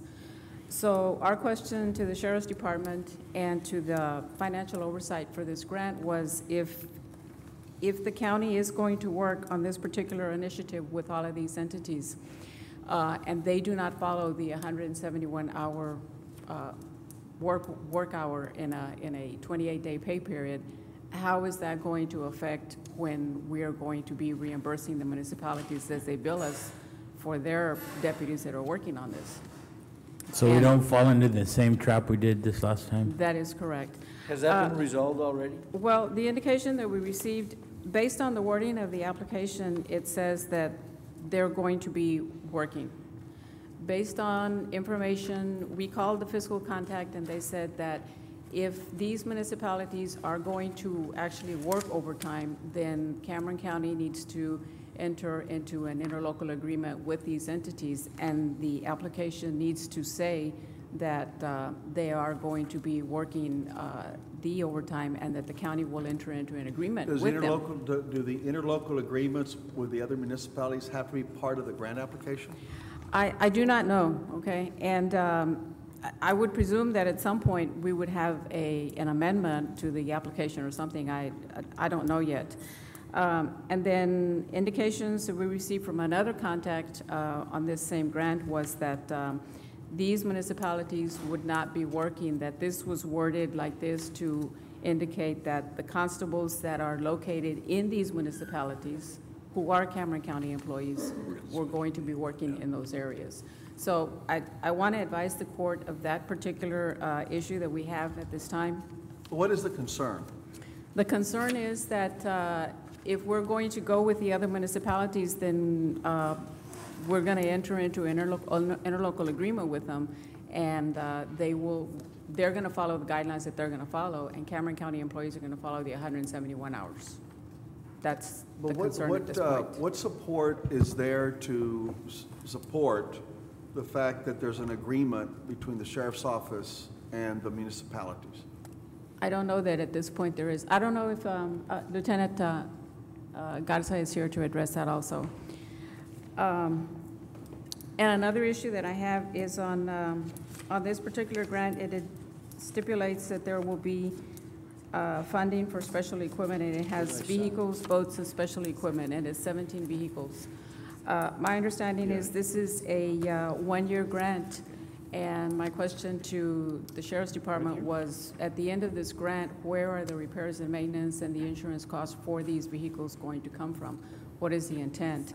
And this application, the way it has, it covers vehicle mileage at the per diem, at the per hour, per mile rate of 50 cents per mile. And that will be billed to the grant based on actual mileage that these officers are working. So I don't know how that factors in the insurance for these vehicles once they get purchased. Let me ask you, from the Sheriff's Office, do you all run these applications by anyone outside of your office to avoid these types of concerns? Do you all run them through the auditor's office or budget officer? We go through your office, Judge, and talk to Gracie and then work out the grant. No, but I'm itself. talking about accounting-wise. Yes, what we do, Judge, is that we make contact or we run it through Border Patrol and through FEMA. In 2008, we had La Feria join in with the Stone Garden Grant along with the Sheriff's Office, and there was a MOU between the county and La Feria where they got paid through, reimbursed through the state and whatnot.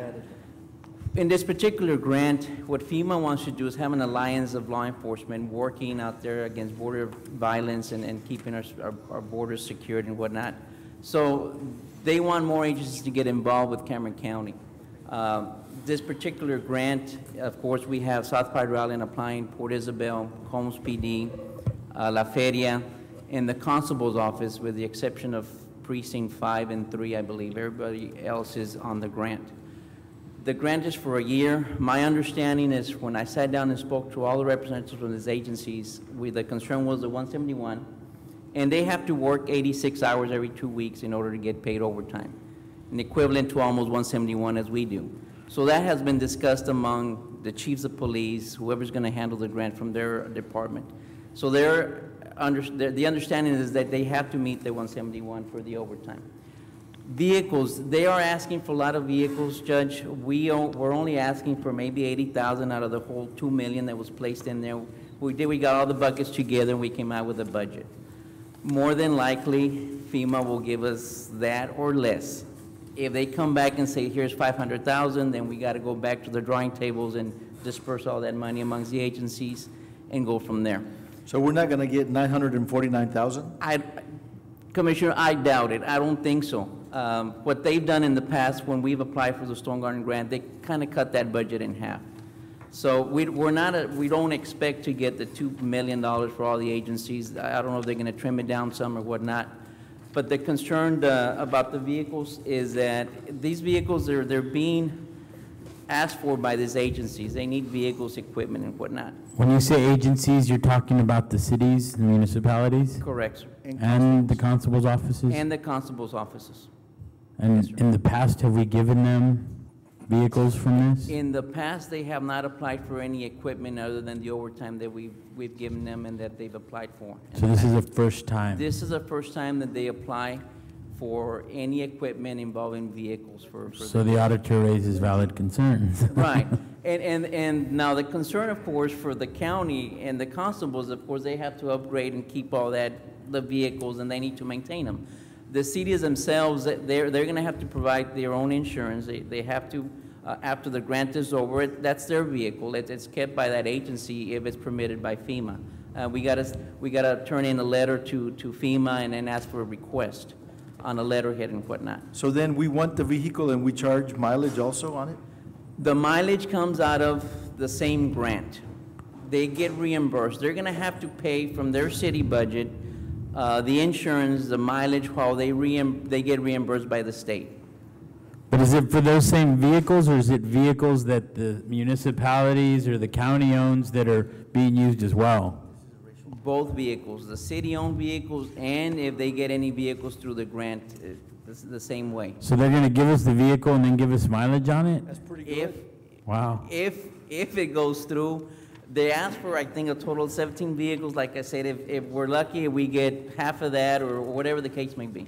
And do you have it written up on the allocation of who's going to get what vehicles and how that's going to work out? Not yet, Commissioner. Until we get a total budget amount is when we'll go back to the tables and decide, who gets what. We designate the map coordinates of, is that kind of like racial profiling?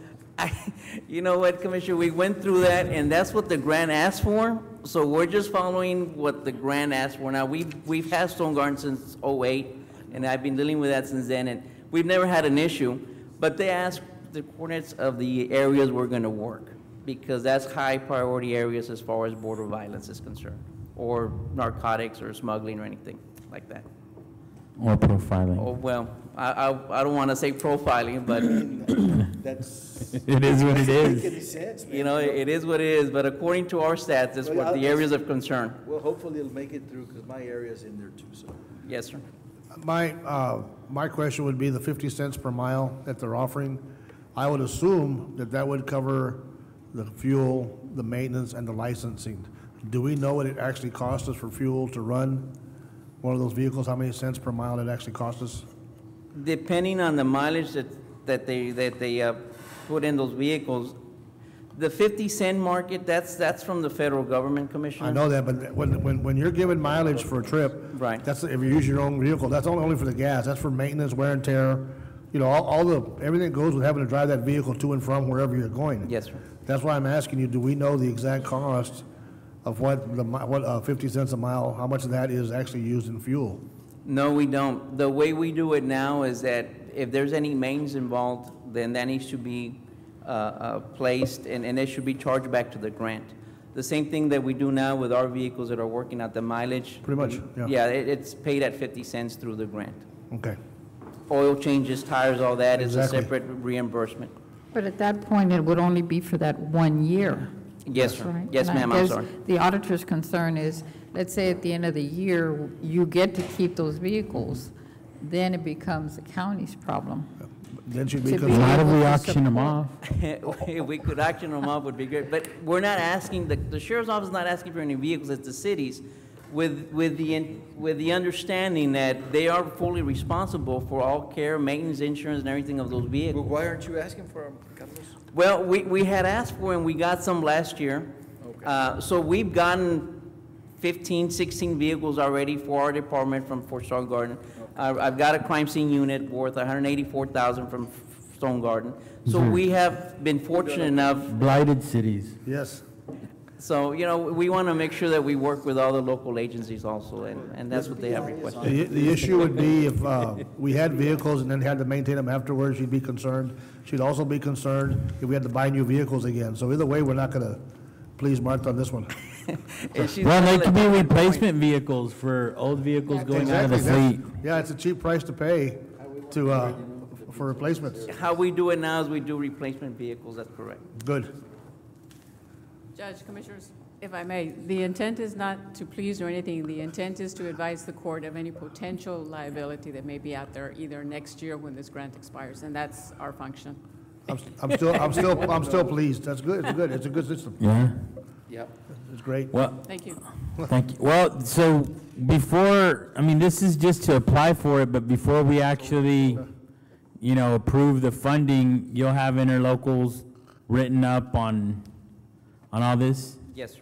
Okay, and then the vehicles that, let's say, aren't provided, let's say that they give you 8 cars. Well, we're gonna have to use some of our own vehicles, right? Yes, sir.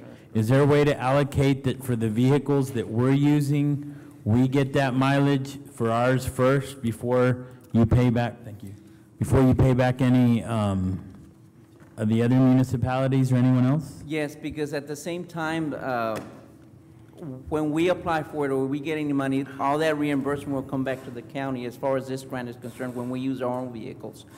50%, and let me explain that, the whole budget, if we get 500,000 per department or whatever, 50% is allocated for equipment and half is for overtime. I also advise the cities that they need to keep in mind that they have 3 or 4 officers, they need to be, I don't think they can spend 100,000 in 1 year in overtime. So we have to be realistic as to what we ask for. But to answer your question, Commissioner, yes, when we work Stone Garden and overtime, all that is reimbursed back to the county as far as mileage and fuel and everything else that we use on our vehicles. Okay, yeah, because what it does is, if we have a monthly allotment for regular time, and because of Stone Garden, we're putting in extra time, which is using up our gas account and our maintenance account, then we need to be able to replenish that somehow. Yes, sir. But as long as we allocate that those monies are going to come to us before they go to the municipalities. Yes. Is the only thing I would suggest. Yes, sir. Okay.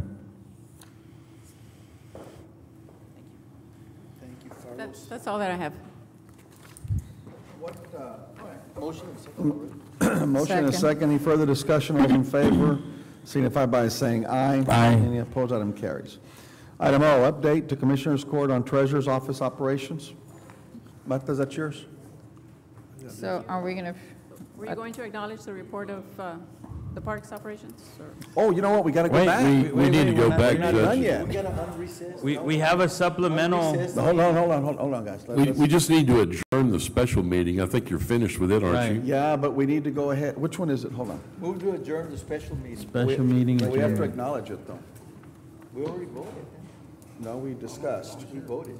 We did already? Yes, sir. We already voted? Yes. We did? You need Okay. to discuss and approve the Okay, do I- application. We did. Okay. So you Okay, do I hear a motion to adjourn the So moved. special meeting by Commissioner Sanchez, second by Commissioner Gatsa, all in favor? Aye. Somebody by saying aye, any opposed, item carries. Motion to reconvene? Second. Second. That sounds good to me. All right, all in favor, somebody by saying aye. Aye. Any opposed, we have reconvened. Okay, so Javier, you're at the mic. Martha, you were behind Javier to his right. Okay, we got to get back where we were. Commissioner Sanchez, you were on the air.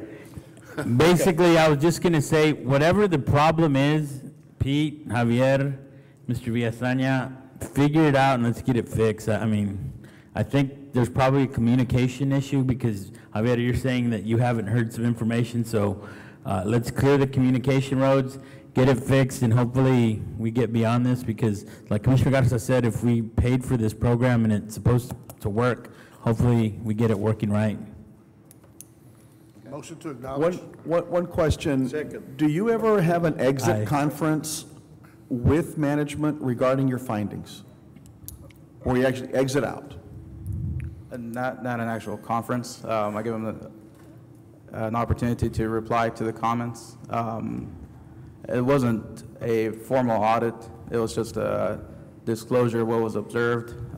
And the purpose of the presentation was to notify commissioners and the county judge of internal control weaknesses that we were observed. And that's pretty much what we wanted to communicate.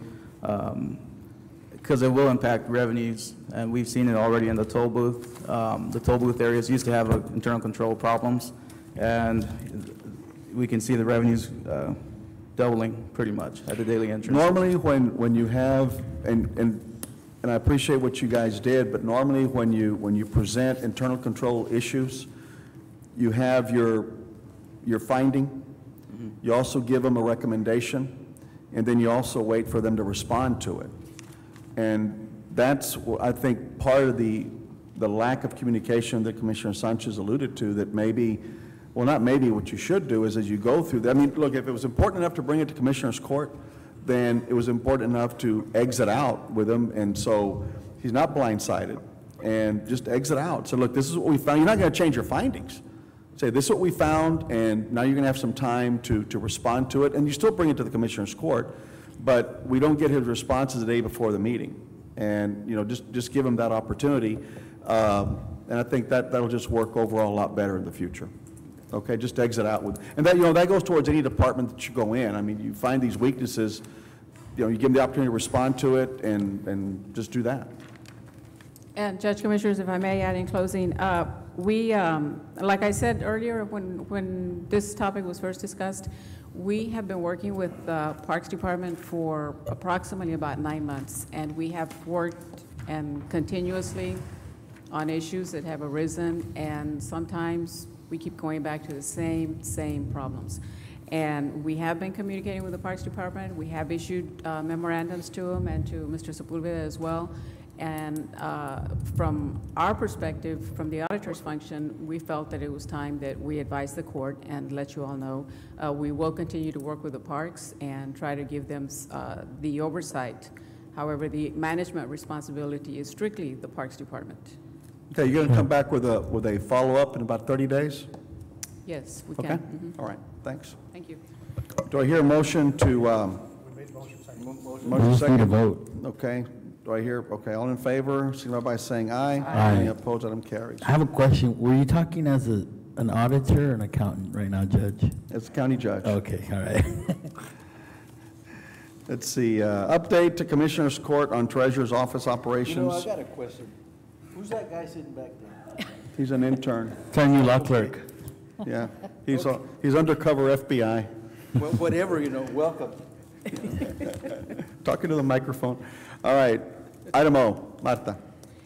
I wanted to give the court an update on where our office is in conjunction with working with the Treasurer's Office on the bank reconciliations that were discussed approximately about a month ago. I know that when it was first discussed in court, the question was asked of me that about how much time do we need so that we could reconcile the general claims account, the clearing account, the special revenue accounts, and everything. And at that point, I told the court that we needed at least 2 weeks. Obviously, it's been longer than 2 weeks. We're probably going on a month now. And the general claims account from our side that we're going back to reconcile is not finished yet. The delay on that has been that we had to get additional verifying information from the bank for the months of October, November, and December, and mid-January that was not available online and that they needed to research. We had to put in a request and jump through all the hoops and everything. And just today we received October and November data. So we are in the process of doing a complete bank reconciliation on general claims so we can identify exactly where we are in general claims. All of the other special revenue bank accounts we have reconciled as of today up through May 31st, 2011. We have not given the treasurer the October 2010 reconciled balances because as we have been working to reconcile all of our bank accounts, or rather not our bank accounts, but the special revenue bank accounts, there have been numerous, issues that or rather items that have needed to be corrected that were going to impact from the treasurer's operations if we were to give them the balances of October 1st. So, from our perspective, we decided to wait and reconcile everything up through May 31st, and then we will give them, these are the balances, and from this point, we know what they are, and you can pick it up, and these are the adjustments that we need to post or that, we need to get adjusted and move forward from that point. And the function of having all of the bank accounts reconciled up to a certain date, which would be May 31st, all of those special revenue bank accounts are tied back to the general claims, because general claims, like has been said, is a clearing account. What gets paid out is what goes in that account. It has no material impact on our financial statement. So all of the other bank accounts are congruently tied to general fund, and everything that is missing or that is over in all of these special revenue accounts is going to impact general claims. So that is the point where we are right now. And I felt that I needed to bring it to the court's attention and let them know that they have not received this information. Y'all have not received this information because we are working to get everything, tied exactly to where it needs to be and to get the corrected balances and to move forward from this point. Ms. Galarza, we appreciate that, but I hope that at the end of the day, when you do get everything tied down, that you will ensure that the Treasurer's Office or the Treasurer and his staff are advised as to what needs to be done, if there's any adjustments or whatever it is that you all do, so that we can move forward and put this all behind us. Absolutely. At the end of the day, it's all about Cameron County and getting everything correct. And I'm sure David will attest that we work with his office every day with his staff on a continuous basis to address issues as they arise. Okay. Thank you. Thank you. Motion to acknowledge. Second. Moved by Commissioner Hernandez, second by Commissioner Garza. Discussion. Marta, on the, so now, what I'm hearing now, because do the reconciliations that the Treasurer's Office has prepared, well, first of all, you said May 31st. Have they prepared the May 31st from their side?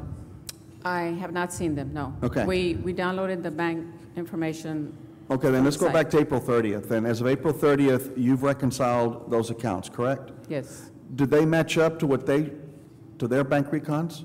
I have not seen their April 2011 bank reconciliations.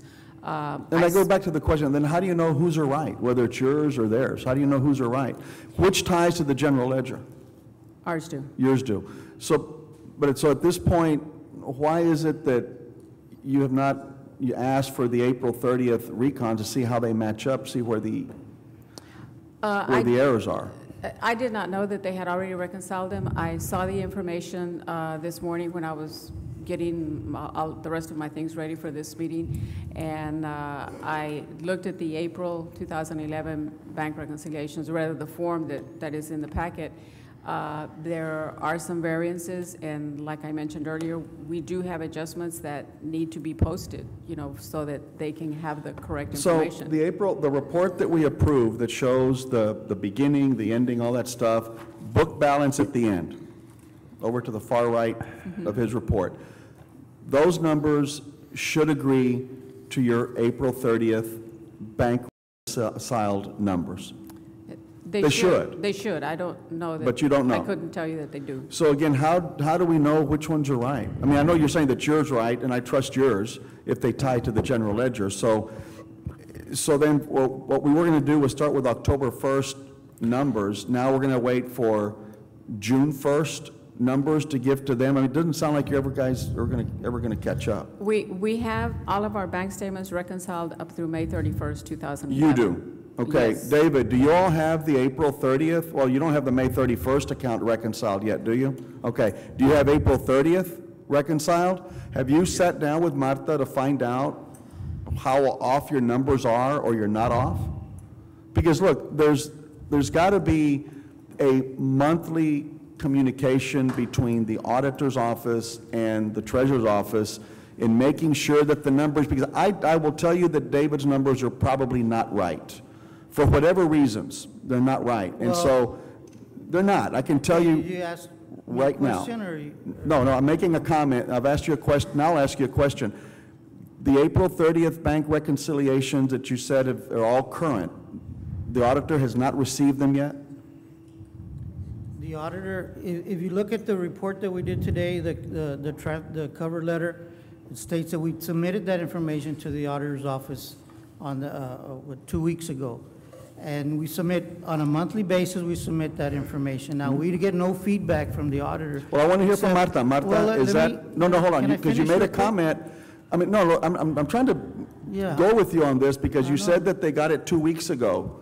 And what I just thought I heard her say was that she has not seen anything till today's report. So which one is it?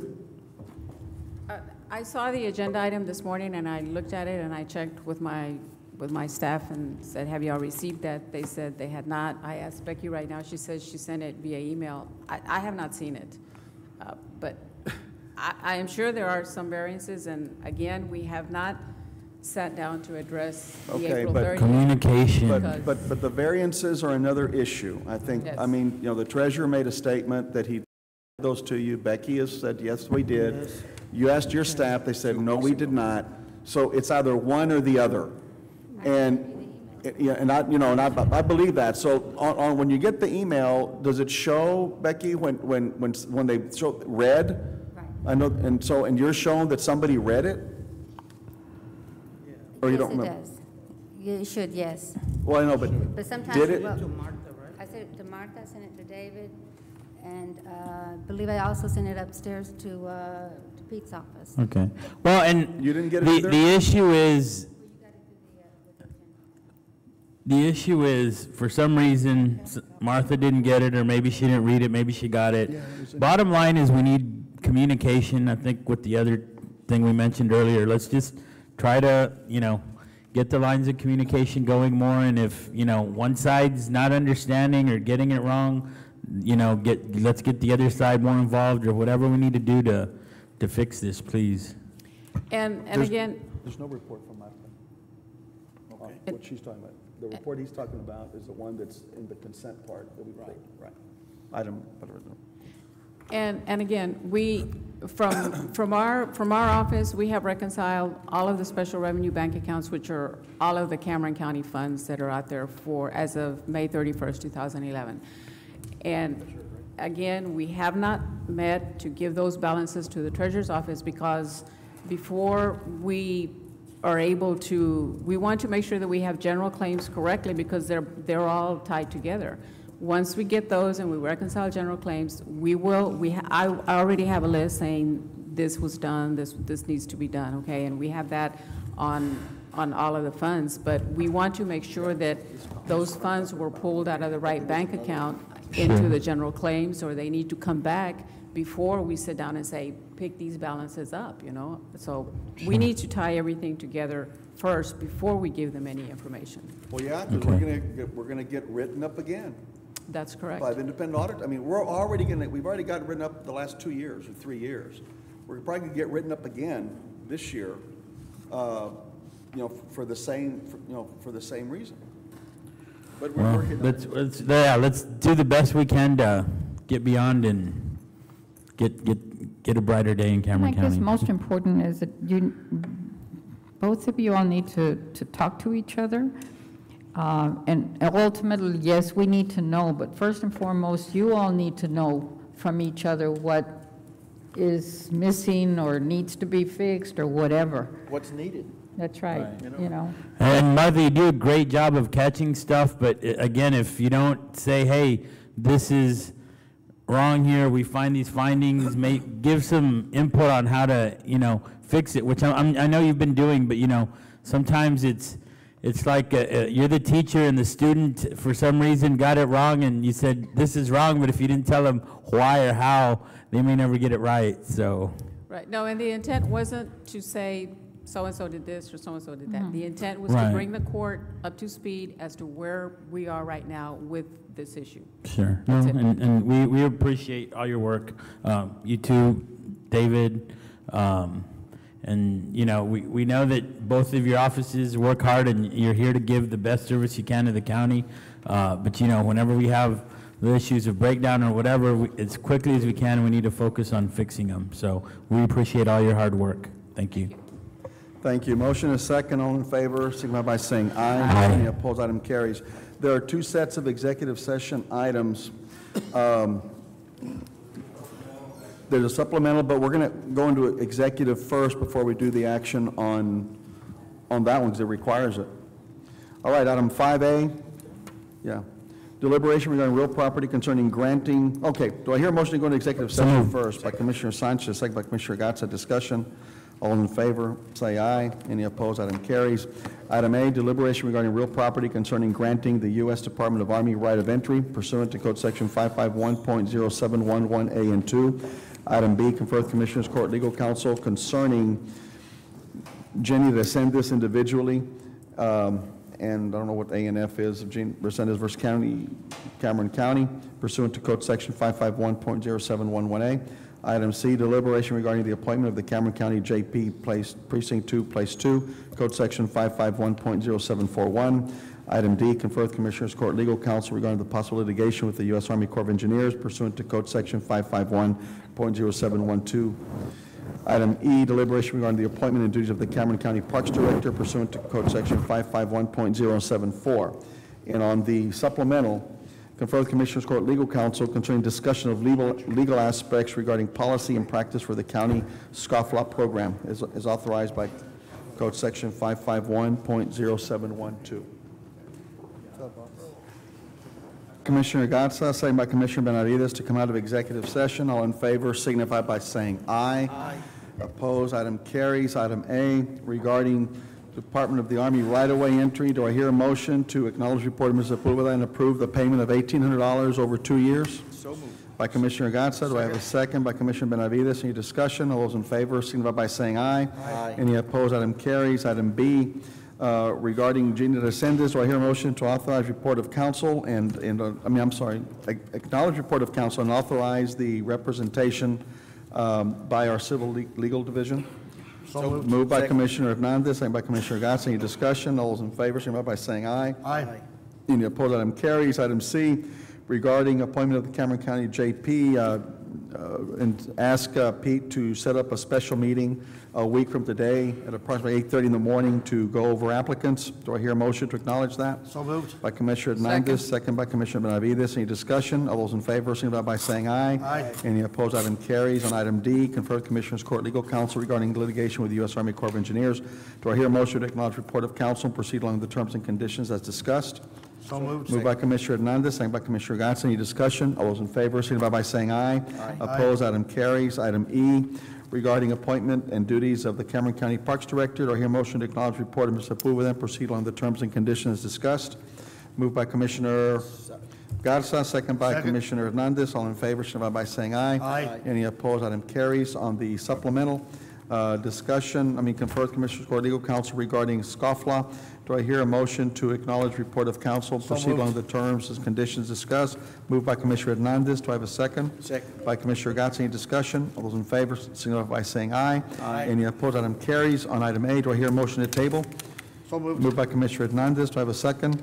Second. By Commissioner Gatsa. Any discussion? All those in favor, signify by saying aye. Aye. Any opposed, item carries. Do I hear a motion to adjourn? So moved. By Commissioner Hernandez. Do I have a second by Commissioner Gatsa? All in favor, signify by saying aye. Aye. Any opposed, item carries. God save this honorable court.